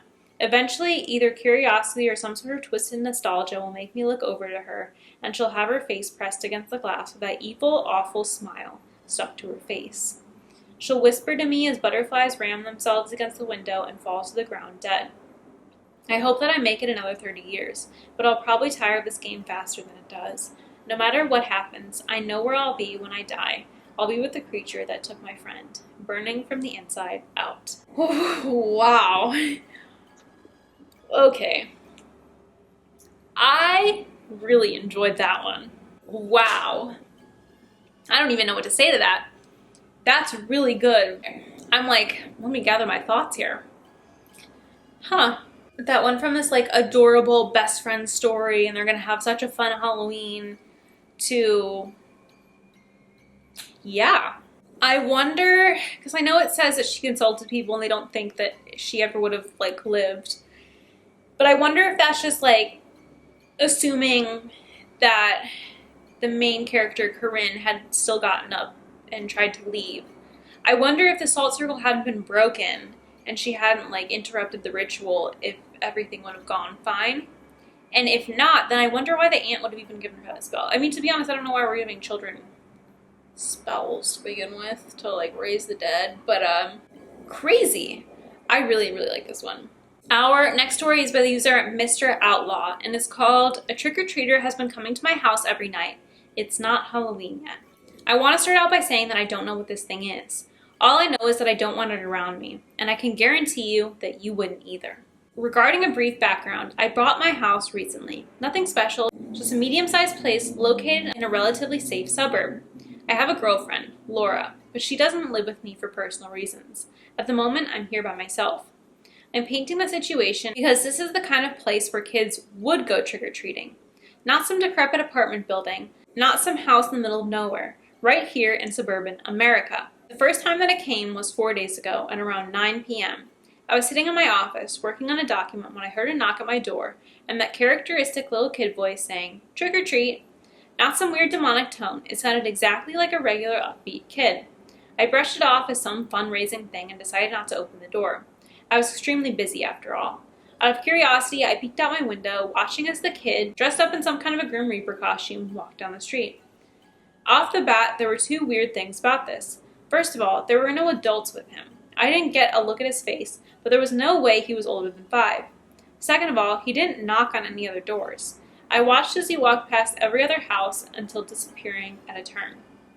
Despite the obscurity of this, it was still a pretty sad sight, but nothing that I thought about for too long. It didn't come back until the following night, and this is where the detour to hell no territory begins. I was out with Laura and we were both drunk. When we got back, it was late, so we just decided to put on a horror movie before heading off to bed. About halfway into the film, I heard a knock at the door. An upbeat "trick or treat" followed. Laura was quick to react. "What?" I remember her whispering to me. I hadn't told her about the first time it had happened. I didn't deem it noteworthy after all. I looked at her without saying anything and just put a finger up to my lips. It was barely even a conscious decision. It almost felt instinctive at the time. I got up from the couch and made my way over to the door. Quietly, I looked through the peephole, seeing the same thing in the Grim Reaper outfit from before. It was wearing a mask, so I still couldn't see its face, but I really wanted to ignore it. But at the time, I just thought it was a kid, not to be rude, but what if he wasn't right or something? In any case, I reluctantly opened the door. It didn't move or say anything at first, so I asked it something along the lines of, "Are you okay? Do you need anything?" No response. All right then. I turned around to face Laura and asked what she was thinking. No response from her either. In fact, she looked horrified. "What's wrong? Don't look at it," was her immediate response. "Close the door," she screamed. Her sudden outburst made me jump, but I did what she said. "What the hell was that?" I asked her. She just shook her head, still sporting the same horrific expression. "I don't know," she said. I looked back through the peephole, but the only thing I saw was the kid walking away, back towards me. I spent the night trying to convince her just to tell me what she had seen, but her response was always the same. "I don't know." At a point, she just screamed at me to stop. "I told you, all right? I don't know." That was all that I could get out of her. She just said, "I don't know," whatever the hell that meant. She left immediately the next morning, and it was pretty obvious to me that she was not coming back for a while. I did get a parting text from her, though. "If it comes back, don't open the door." Safe to say, I was reasonably disturbed. Was she playing a prank on me? Seems rather elaborate, if you ask me. That couldn't be it. She'd never done anything like that before. Besides, she seemed genuinely terrified. But it was the only explanation that I could muster up at the time, so I went with it. Whenever I would talk to her after that, she never brought it up. I thought that she was just trying to pretend like she had nothing to do with it, and had something bigger planned for me later on. I decided to go along with it as well. The following night came, and I mentally prepared myself for anything that she was intending to pull. I decided to stay in order to get some work done. It was around midnight, and I was ready to head downstairs to play some Xbox before bed, and then I heard it. Knock, knock, trick or treat. Now, if Laura was the one doing this, then she would have wanted me to ignore it. But I could catch her off guard if I actually opened the door, right? The kid was probably one of her cousins or something. Weird that she's making him stay out so late, but hey, anything to scare me, I suppose. I looked through my peephole once again, seeing a Grim Reaper costume. I forced myself to laugh. "What's Laura paying you, kid?" I jokingly asked him through the door. What a mistake that was. "Trick or treat," the statement was repeated louder this time. It caught me so off guard, but I couldn't place why. And then I thought about it. The words didn't seem to come from the kid's mouth, but more of a general area behind him, if you get what I'm saying. I didn't react, continuing to look though, having no idea what to anticipate. Trick or treat! It was deafening the third time. I was jolted backwards before scrambling onto the couch. What the hell, I thought to myself. I remained stiff for the next few moments, petrified at whatever the hell was standing on my doorstep. I waited and waited, but nothing happened. I was about to go back up to my room when I saw police lights flashing outside. They rang my doorbell and started asking me questions. "Have you seen anything disturbing recently?" "Well, I think some kids are playing a prank on me, but not really." What was I supposed to say to him? When I asked him why he'd come, he'd responded by telling me that the neighbors had called in, saying that she'd seen something horrible standing at my door. No descriptions beyond that, just something horrible. The cop eventually decided the woman was just off her rocker, but to call if anything else happened.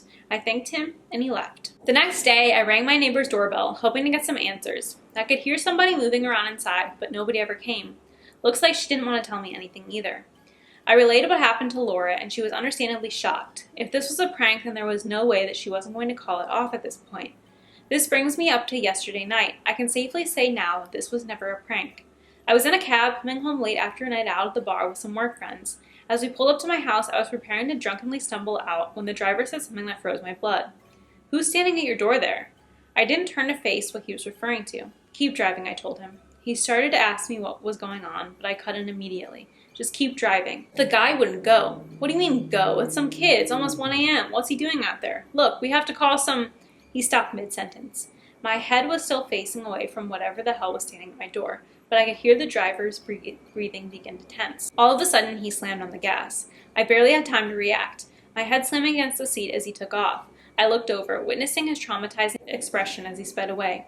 "What'd you see?" I yelled at him. All he responded with was incoherent babbling. At moments, I couldn't make out "no, didn't see" in his speech. I was so focused on trying to get him to talk that I didn't even notice where we were going. Suddenly, I felt the impact. He'd driven us off the road into a local wooded area. I put my seatbelt on, so I was mostly fine. The driver was knocked unconscious, though.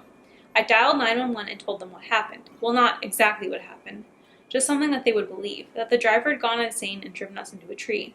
At first, they set their suspicions on me. No surprise there. But that premise was wiped out when the driver woke up, babbling the same thing he'd been babbling in the car. Nobody got any answers out of him. He remained in a petrified, incoherent state. They tested him for drugs or alcohol. Nothing. Eventually, he was whisked away for some psychological tests. While I was getting treated for a minor head wound, the detective visited me. He told me that there were signs of a break-in at my house. Called in at around 1:30 a.m. The window in my basement had been smashed, and my front door had been left wide open. In the morning, I went back and looked everything over.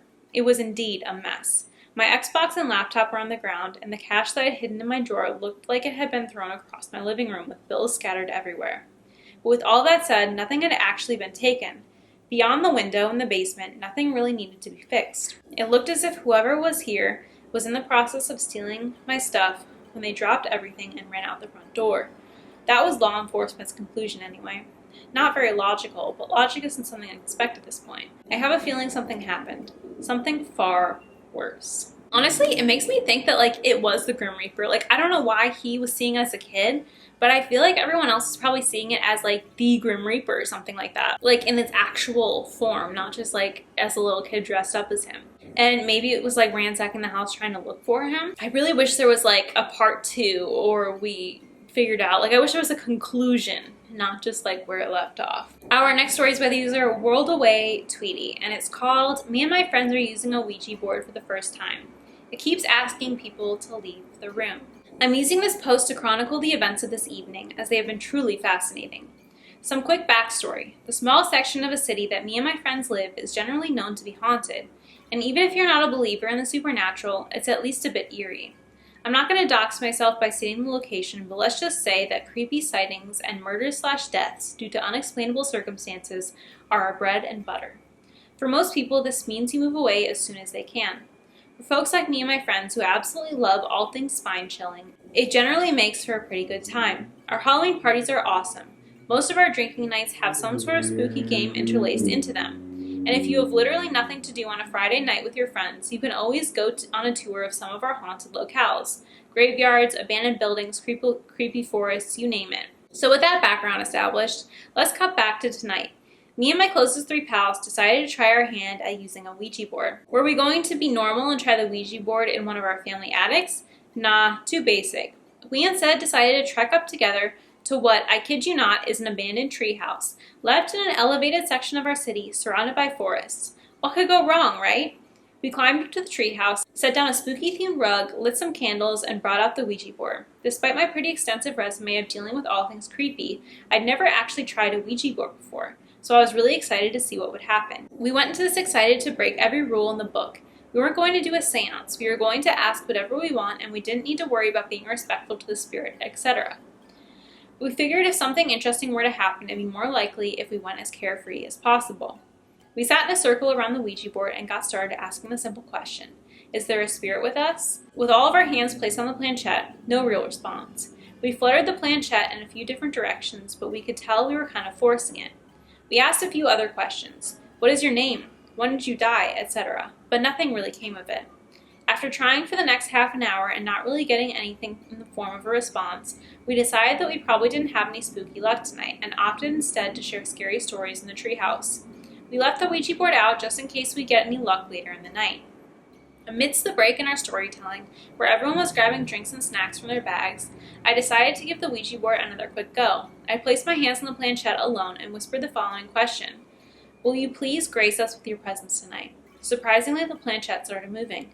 It's hard to explain, but you kind of know when something is moving on its own, versus you sort of subtly and subconsciously moving it with your hand to force an answer. This felt real. A tingle went up my spine. It was cool as hell. My hand was moved to the following letters: Y-E-S. Awesome! I looked over to the group and told them the Ouija board was working again. Excitedly, we all huddled around and placed our hands on the planchette. I followed up with another question: "Where are you from?" We sat there excitedly waiting for something. Instead, nothing. The planchette was still. The lack of any sort of external force with us was very, very obvious. Disappointing, but I had an idea I wanted to follow up with. I turned to my friend Kevin and asked him, "Do you want to try doing it solo? It worked for me." Kevin was confused, but he decided to give it a try. We all backed up to give him some space with the Ouija board. He placed his hand on the planchette and repeated my question: "Where are you from?" His expression changed to shock as his hand started moving with the planchette. He turned to all of us and mouthed, "I'm not doing this," to which I excitedly mouthed back, "I know." I pulled out a notepad and recorded the answer as the planchette went from letter to letter. I recorded the following: "Not important." Love it! A spirit with some sass. I asked Kevin to back up for a sec as I approached the Ouija board. Prepped for one final solo question, I asked, "Why are you only responding when it's one of us using the board?" Yet again, the planchette moved so effortlessly with my hand. It was faster this time, so I said the letters out loud and had another one of my friends, Eleonora, transcribe onto my notepad. The answer was, "One at a time." Fair enough. I thanked the spirit, my hand still on the planchette. "I appreciate your answers, friend." To my surprise, in a strange synergy between me and the spirit, I felt compelled to move the planchette again. It was the fastest it had ever been this time, as it covered the following letters: "Tell everyone else to leave." Huh? My friends looked at me skeptically as I said the letters one at a time. "Are you sure you just didn't force it on purpose?" asked Eleonora. I assured her I definitely didn't. That was definitely from the spirit. At this point, this had been the most clearly supernatural phenomena I had ever experienced in my life, and I was excited to keep it going. My friends, usually unflinching and made of ice, were a little bit thrown. Eleonora and Martin looked ever so slightly spooked, but Kev was willing to go with it. "Might as well see where this goes," Kev said as he started climbing down from the treehouse. With a slight bit of hesitation, Eleonora and Martin followed suit. Sweet, an actually creepy night. I embraced the quiet amidst the light of the candles and the power of the Ouija board. I geared up for my next question. I wasn't going to hold back. "Spirit, how will I die?" I took in a deep breath, waiting for some movement. Slowly, "Depends." Interesting answer, if not a bit underwhelming. I geared up for my follow-up. "Oh, come on, spirit, what about something more specific?" My hand moved with the planchette to the following letters. I tried hard to focus and connect the letters since I didn't have anyone to transcribe with me. "What is your name?" Weird. Completely dodged my question and asked me my name. Okay, all-knowing spirit, I assumed you'd already know that. I decided to try tricking it. "My name is Belle." Movement from the planchette on the Ouija board. It took me to letters. "Do not lie." Well played, spirit. I gave the spirit my actual name, Jennifer, and continued to see the follow-up response. "What is your favorite food?" Honoring the spirit's rules, I opted to tell the truth instead of following up with another lie. "Your girl loves Donair, and the spirit deserves to know that." Ouija board's response: "Correct." Before I could take in the affirmations from the spirit, it followed up with yet another question. "What is your biggest fear?" "Do not lie." The question took me back a bit. I wasn't really afraid of anything, or so I thought, so I struggled with it. It took me a few moments. I really thought a bit. I kind of cringed at the answer, but it was my truth. Something horrible happening to my little brother. No movement from the Ouija board. Seconds turned into minutes as I kept my hand awkwardly placed on the planchette. Then finally, "Thank you. Send Eleonora." Well, I obliged. I thanked the spirit first time and decided to climb down from the treehouse where my friends were waiting. I passed in the spirit's message and told Eleonora that it was her turn. Martin, Kev, and I spent what must have been 15 minutes standing outside the treehouse while Eleonora was up there. We pulled drinks out of our bags and were discussing the experience with the Ouija board thus far. Both were incredibly surprised when I told them that the spirit was asking me questions. What kind of questions? Generic stuff, like my name, favorite food, etc., I answered. Weird. Both Kevin and Martin seemed a bit thrown off by it, but I was excited. We looked up the treehouse as we heard the sounds of someone climbing down. Eleonora had finished her session. She looked traumatized. How was it? I asked her. Weird. All it did was ask me questions. Questions like, Kevin asked her, my name, my favorite hobby, my biggest fear. That took me a while to answer. Kevin turned to me. That's a little bit eerie, he said. I agreed. Didn't look like Eleanor was loving it either. But still, a spirit asking us questions? This had to be one of the coolest, if not the coolest, paranormal experiences I'd ever had in my life. Eleonora turned to Martin. It said you were up next. Martin's session seemed to be longer than the others. We stood outside drinking and talking about the happenings so far and pulling out the occasional snack. That was a little bit traumatizing, said Eleonora. Kevin pointed to her, and then up to the treehouse. Agreed, this is kind of messed up, he said. Yeah, but that's the point, I responded. We seek out spooky happenings all the time, and we never get lucky. This is an actual, legit, supernatural experience. I feel like we have to take advantage of it. Even if it's asking us personal stuff, what does it want this info for? Followed up Eleonora. I shrugged. While the biggest fear question was pretty weird, I didn't feel too worried that a spirit knew what my favorite food was or what my name was. Our conversation was interrupted by the sound of someone climbing down from the treehouse. Martin had finished up his session. It felt like it had been 30 minutes, which topped the rest of our sessions. We bombarded Martin with questions as he reached the ground. He looked more shocked than Eleonora did. That was pretty messed up, he started. What did it ask you? I asked enthusiastically. My biggest fear, Martin responded. It's weird, but I felt like it didn't like my answer to that one. It seemed almost annoyed. So was it just silent for a while after that, I asked? No, it asked me way more things after that. What the happiest moment of my life was, what I was the most jealous of, what my biggest life dream was, all that stuff.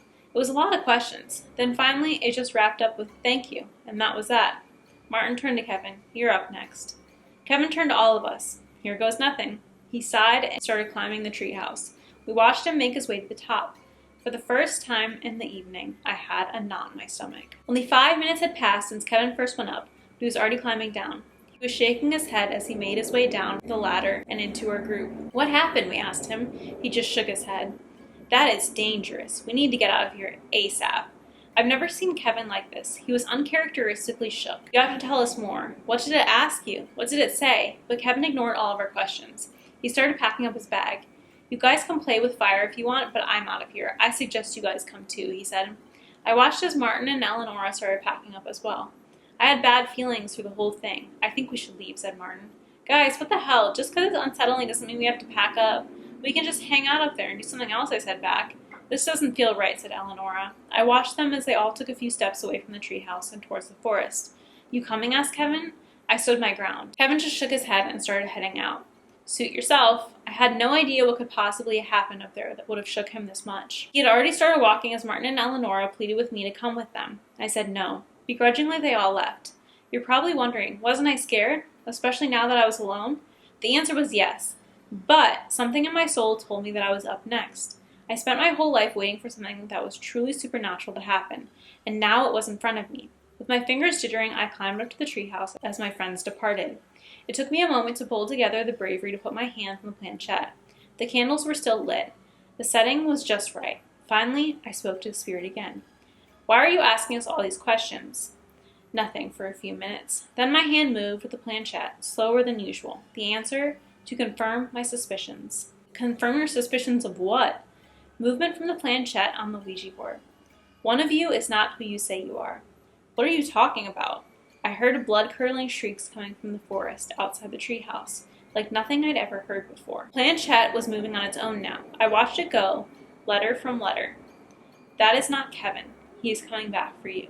Run. And so I did. The small section of the city I live in is generally known to be haunted. I think I know why.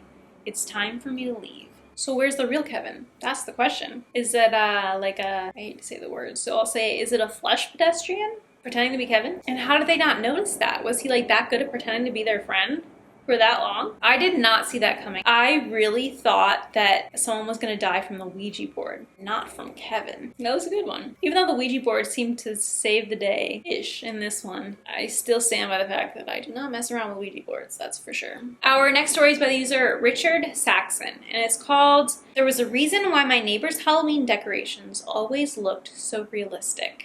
I absolutely used to love Halloween. Not only dressing up as my favorite scary character, making horror-themed food, or putting up decorations. No, I loved the atmosphere that filled our neighborhood as it changed from its boring demeanor into something horrifying and exciting. My neighbor and best friend Mark was an even bigger fanatic than myself. Each year he tried to make the best costume or scariest decoration. But despite our best efforts at becoming the Halloween kings, we could never match up to Mr. Black. Mr. Black was a man of advancing age. He'd been widowed about a decade earlier, left behind by a vicious, evil wife that treated the entire neighborhood like crap. The only thing she ever loved was Halloween, and she'd make damn sure all the attention was directed to herself each year on October 31st. When she died, I almost felt relieved for the poor man. Still, for reasons beyond my comprehension, he decided to keep his abusive wife's tradition alive. Each year, he'd come up with the most gruesome display of nightmare-inducing decorations. His entire house would be transformed into one of absolute mind-bending horror. He'd build a pool of blood in his garden, or he'd cover his entire house with cobwebs, unleashing a horde of spiders just to prove that he could. It was as beautiful as it was disgusting. How he constantly managed to outdo himself brought great joy to the rest of the neighborhood. Unfortunately, Mark couldn't stand it. He's a damn attention seeker, always has to be in the spotlight every Halloween. For years, Mark had tried to outdo Mr. Black. He spent thousands of dollars in preparation, planning for months ahead of time, only to be blown out of the water by Mr. Black. What was even weirder was that each time it would only take Mr. Black a day to set everything up, which enraged Mark beyond anything else in life. In 2017, Mark even resorted to renting animatronics that resembled crawling corpses. He littered his yard with things, letting them scream and pull themselves around. He was so confident that year, and even as the 30th of October rolled around, Mr. Black still hadn't put out any decorations. When we went to work the next day, on Halloween itself, Mark was beyond himself with joy. He'd finally done it, and he just wouldn't shut up about it.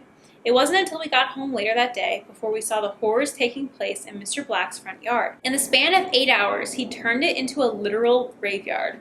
Muffled screams were coming up from the ground, with bells that were attached to strings, leading into buried coffins. They rang as people gathered around, in awe from the sight. Those brave enough to traverse his yard were invited inside for a tour.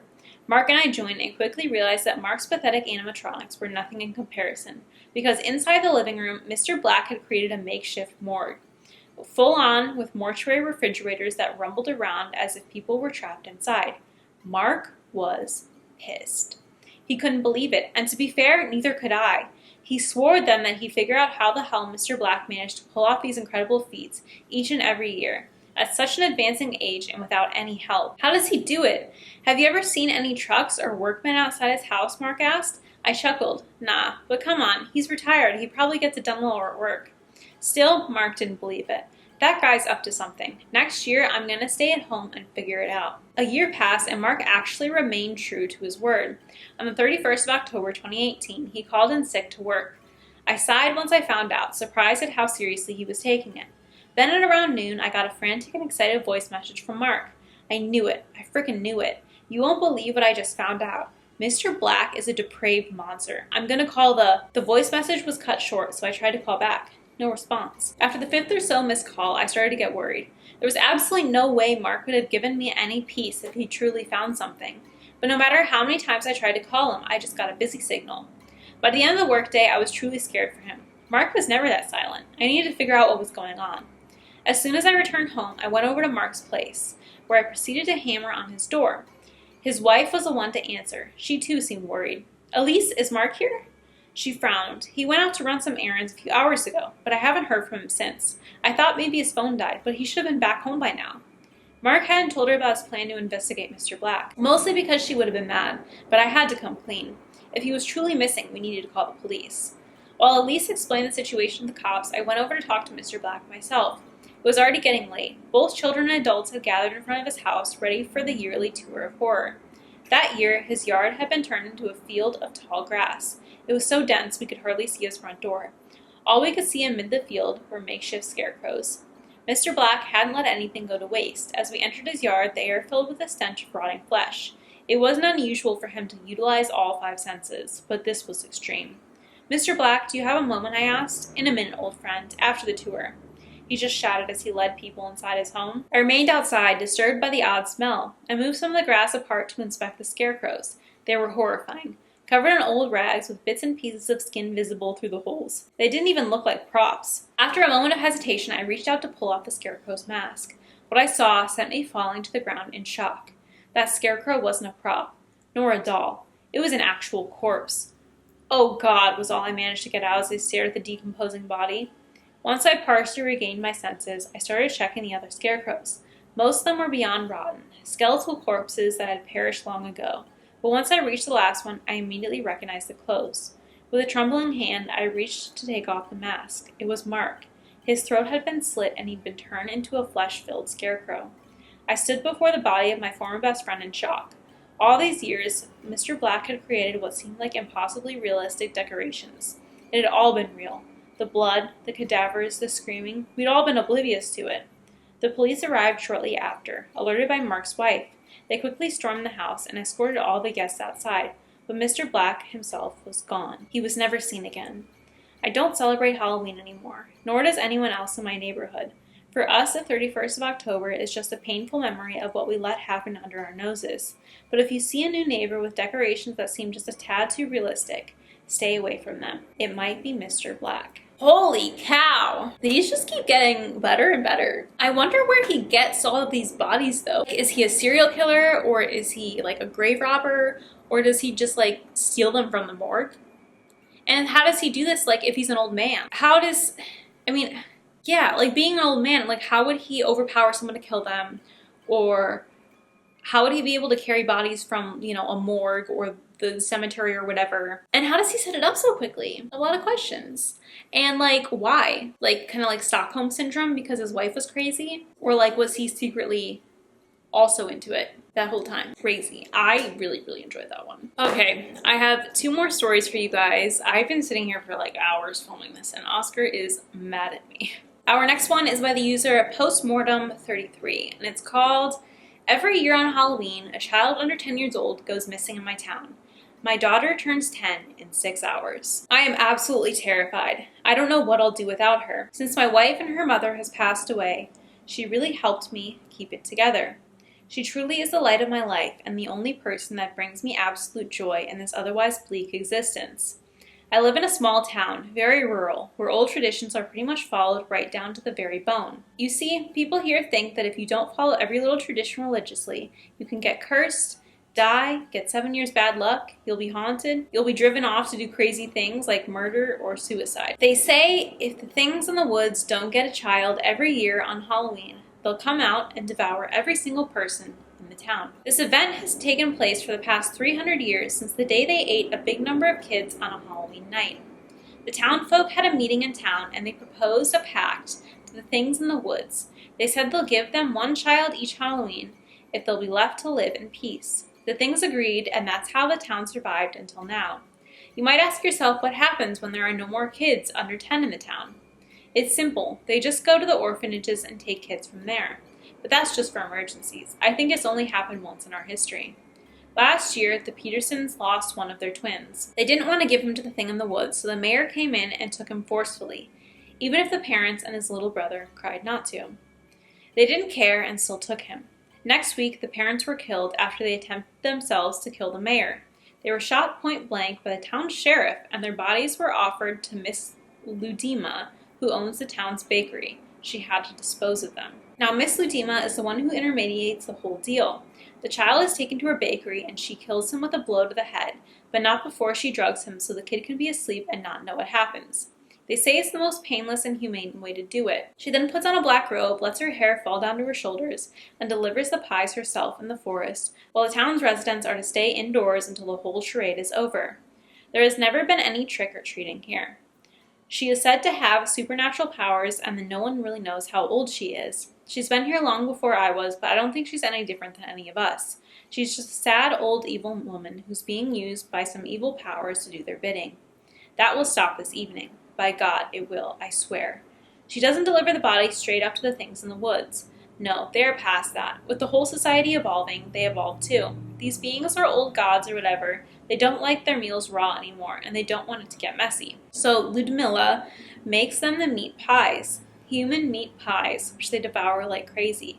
You can hear their cries of joy, and the way they chew makes my stomach turn. My daughter knew about this whole ritual. She had kids in school who had lost their lives to those monsters. The death of her mother made her so strong, and I think she understood quite very well what my plan to get out of this whole situation was. We packed our bags, and after the thing was over, we wanted to escape the town and run away to someplace safe. To a safer city where everyone was normal and they didn't have these stupid traditions and monsters and old gods and things that ate children. I was to deliver her to Ludmilla with no fuss whatsoever. She was supposed to cry and act scared while I went back home and waited for the whole thing to be over. The mayor came by earlier today to see how I was holding up because I was known as an upstanding citizen in this town, law-abiding and always respecting the traditions. Just you wait.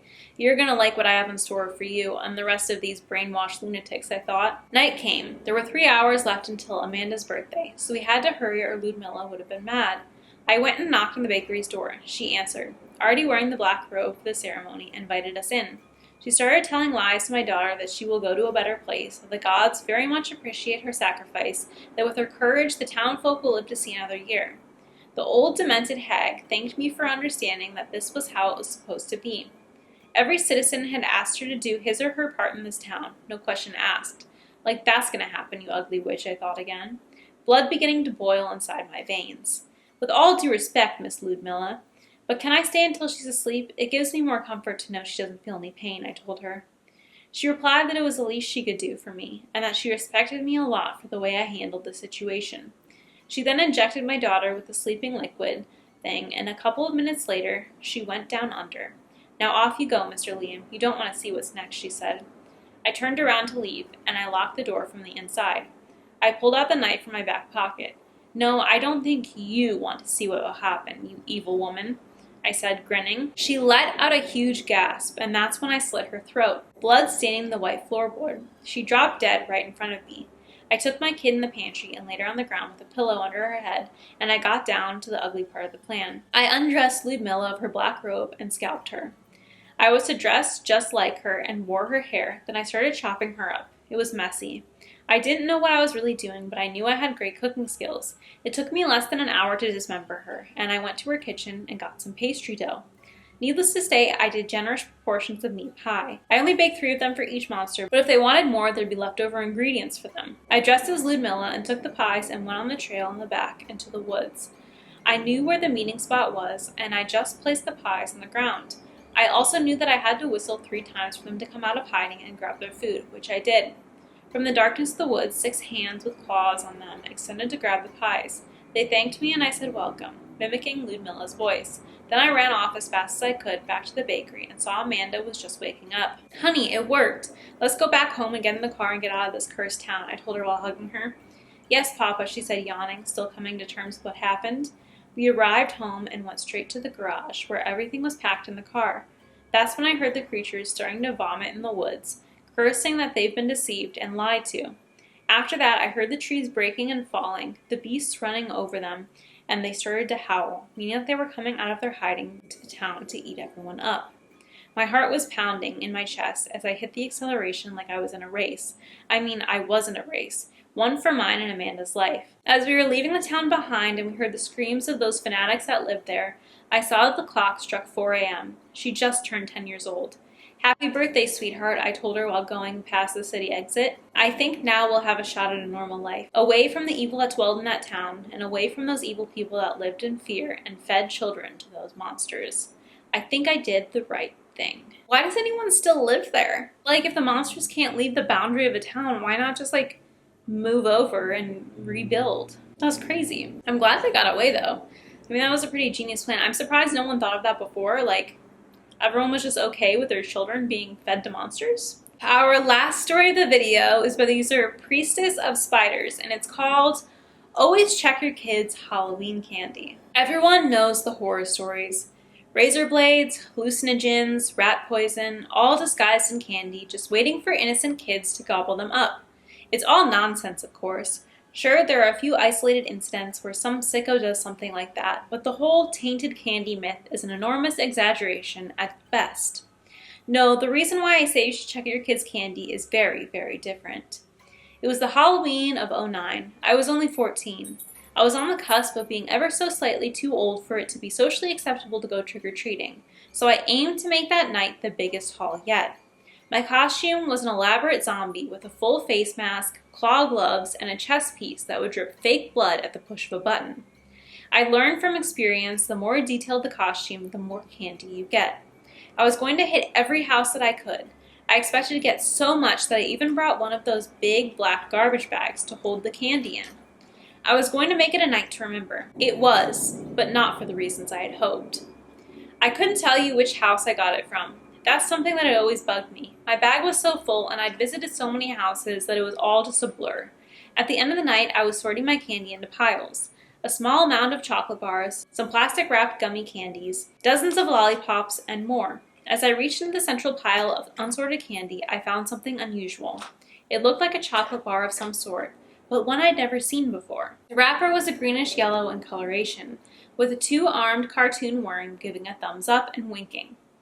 The label was in some other language, the symbols not corresponding to any Latin letters that I recognized. At first, I thought it was maybe in Russian, but the script wasn't quite right. I'd seen what acrylic characters looked like from some video games and movies, and this looked a bit different. Raising an eyebrow, I opened the wrapper, curious to see what was inside. It looked like my initial guess was right. It did seem to be a chocolate bar of some sort, with little white orbs embedded in the surface, kind of like how some candies had pieces of nuts. I gave it a bite, and was pleasantly surprised it was utterly delicious. To this day, I think that it was the best chocolate I've ever had in my entire life. Being a 14-year-old, I didn't have the best impulse control. I gobbled the whole thing down in about 30 seconds, tossing the wrapper aside and searching for more in the pile of unsorted candy. I didn't find any more, though, and I resigned myself to disappointment. I figured I'd ask around at school, bringing the wrapper to see if anyone else had gotten lucky. Maybe I could offer some of my less enticing candy as a trade.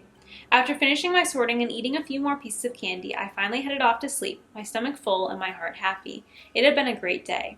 The next morning, I made sure to pack the empty chocolate wrapper so I could ask around at school and brought some extra candy for trade. During recess and lunch, I asked nearly the whole school about the chocolate, but I only found 3 other people who got one. And like me, they had immediately eaten the whole thing. I still remember their names. Jeremy, a lanky, bespectacled kid from my chemistry class.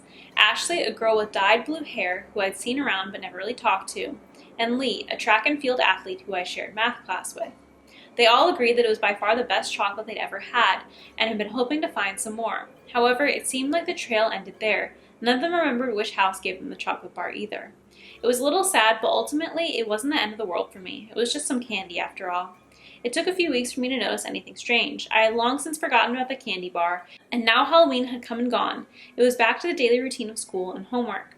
One morning, I woke up to find myself feeling very thirsty. It felt like I had been walking in the desert for days, so I immediately got up to get something to drink. Normally with breakfast I would have milk or orange juice, but that day I decided I would just have a big glass of water. And then another, and another. After 3 glasses I was finally satisfied. My mom eyed me with confusion. "Feeling a bit dehydrated, honey?" she asked. I nodded, a little embarrassed. "I'm not sure why, I just felt really thirsty this morning," I responded. She smiled and said smugly, "Well, at least it's not soda or energy drinks. Those things will rot your teeth, you know." I rolled my eyes and finished my breakfast, getting ready for school, bringing 2 bottles of water with me. That day during chemistry class, our teacher announced that Friday there would be a school day-long field trip to the local lake, where a fish and wildlife representative would talk about the native ecosystem and the environmental impact of pollution. It wasn't mandatory, but students who went and wrote a paper about it would get extra credit. The teacher said that anyone who wanted to go should raise their hand, and I instantly found myself lifting mine. Jeremy did too, and I detected the faintest hint of confusion on his face. I also felt a little bewildered. I'd never really been particularly interested in environmentalism or anything like that, and it's not like I needed the extra credit, but something about the field trip seemed to call to me, like I was meant to go there. The rest of the week passed by agonizingly slow. I found myself constantly thinking about the lake, about its cool green waters rippling gently in the breeze. Every morning I would wake up thirstier than last until my mom was starting to grow concerned about my water intake. I bought one of those huge water bottles that athletes use, and I noticed that Jeremy and Ashley had as well. Lee already had one, but I noticed him drinking from it more often than normal in math class. Finally, Friday came around, and the small number of students going to the lake got onto the school bus. I couldn't help but notice Lee and Ashley were coming too, but I was quickly distracted by the thought of the lake. I'd never been one for water. It was fun to go to the pool once in a while, sure, but I had never been obsessed over it. However, all I could think of during the bus ride to the lake was how good it would feel to just dive into its shimmering water, to sink all the way to the bottom and stay there, surrounded by fish. When we finally arrived, the fish and wildlife guy had to all sit us down in the grass. He told us about pH level, showed us a preserved frog with too many legs, and passed around some of the garbage that he had found at the water's edge. I wasn't paying attention though. I was just staring out at the lake, hypnotized by its gentle waves. I thought about how nice it would feel on my skin, in my mouth. Before I knew what I was doing, I was standing up, walking towards the lake. I could faintly hear the chaperone yelling at me to come back, and some of the other students murmuring in confusion. But I wasn't focused on that. It was just background noise. The sounds of the lake filled my ears. I was vaguely aware that I wasn't alone in my march towards the lake. Jeremy, Ashley, and Lee were all walking with me, similarly fixated. I felt my tennis shoes sink into the cold water as we kept walking onward. As I kept moving, the water went up to my knees, and then my thighs, and then my waist, my chest, my neck. Finally, my head was fully immersed, and I looked out into the murky gloom, not even trying to hold my breath as I inhaled the lake water. Then came the sudden realization of what was happening, where I was. It was as if I had been a puppet whose strings were suddenly cut. I was fully aware of the fact that I was drowning. Then came the pain. I could feel wriggling under my skin, a burning, itching pain like needles shooting up from inside my flesh. I looked down and saw long, pallid worms erupt from out of my skin like moles digging out of the earth. I tried to scream, my mouth once again flooding with water as one of them squirmed out from underneath my eyelid. Dozens of them, maybe hundreds, all came writhing up as they burrowed through my flesh. The pain was unbearable, and my vision started to fade black as I passed out from a combination of agony, terror, and lack of oxygen. I woke up in the hospital, my parents standing over me, their eyes filled with concern. I felt so tired, but thankfully not thirsty at all. When they realized I was awake, my mom smothered me with hugs and kisses, while my dad just started sobbing with relief. I asked about the other 3 students who went into the lake with me, but they didn't make it. There was only time to rescue one of us. The doctors were at a loss to explain the puncture wounds all over my body, but said it wasn't anything too severe, and that I should be able to recover with some pain medicine and antibiotics. I didn't tell them about the worms. I knew I wouldn't be believed anyway, and I didn't want to end up locked away in some institution. I already had to have therapy sessions and got put on some antidepressants. Apparently the authorities cooked up some story about a suicide pact between Jeremy, Ashley, Lee, and I. I played along with the story to the therapist, talking about feeling overwhelmed at school and whatnot, but it was all nonsense. I wasn't depressed, at least not before this happened. I did some independent research, trying to figure out what happened to me. What I found was startling. There's a phylum of worm called Nematomorpha, also known as horsehair worms. They typically infect insects, growing inside them and controlling their central nervous system to make them jump into water and drown. Once the host leaps into the water, the worm burrows its way out of the host, continuing its life aquatically to find a mate and lay eggs. There are few cases of accidental infection of humans, but there is no recorded evidence of them ever manipulating a mammal the same way they control insects. I also found out something else. A few weeks after Halloween, every year, like clockwork, there is a spike in child deaths due to drowning. It's not enough to be noticed by most people, but it is obvious if you're looking for it. So I'll say to you again, always check your kids' Halloween candy. If you find a greenish-yellow chocolate bar with writing in a language you've never seen before, don't let them eat it, no matter what. I also really like that one. I've never heard anything like that. It's such an interesting twist. Like, they eat this candy bar. It's the best thing I've ever had, and they're like then growing worms inside their body. I wonder, is this accidental that somehow this rare chocolate company doesn't know that they're like causing this to happen, or is it intentional that someone's like making these candies in their basement to like, I don't know, keep up some kind of weird worm population? Or do they just get joy out of it? I don't know. That one for sure is a thinker. Anyway, that is it for this year's Halloween story time video. I have literally been filming for about 3 hours now, so I have no idea how long this will be once I edit it. But I hope you guys enjoyed this video. Let me know your thoughts on these stories and let me know which one was your favorite. Also, let me know if you're doing anything for Halloween and if you're dressing up as someone. I would love to know who you were gonna be. I've had an array of costumes that I have posted over on my Instagram, which is linked down below if you wanna go see those. I am really excited though to share with you my duo costume with my dog Oscar, which will be posted on November 1st. So you can keep an eye out for that if you guys want to see it. I'm very excited about this year's costume. Anyway, if you guys like this video, please be sure to give it a big thumbs up, and I will have a couple video suggestions popping up on the screen here for you in a second. Please click the subscribe button down below and turn on post notifications so you never miss a video. I post every Sunday and sometimes Wednesdays at 2 p.m. Pacific Standard Time. Thank you so much for watching. I hope you guys have the happiest and spookiest of Halloweens, and I will see you next week.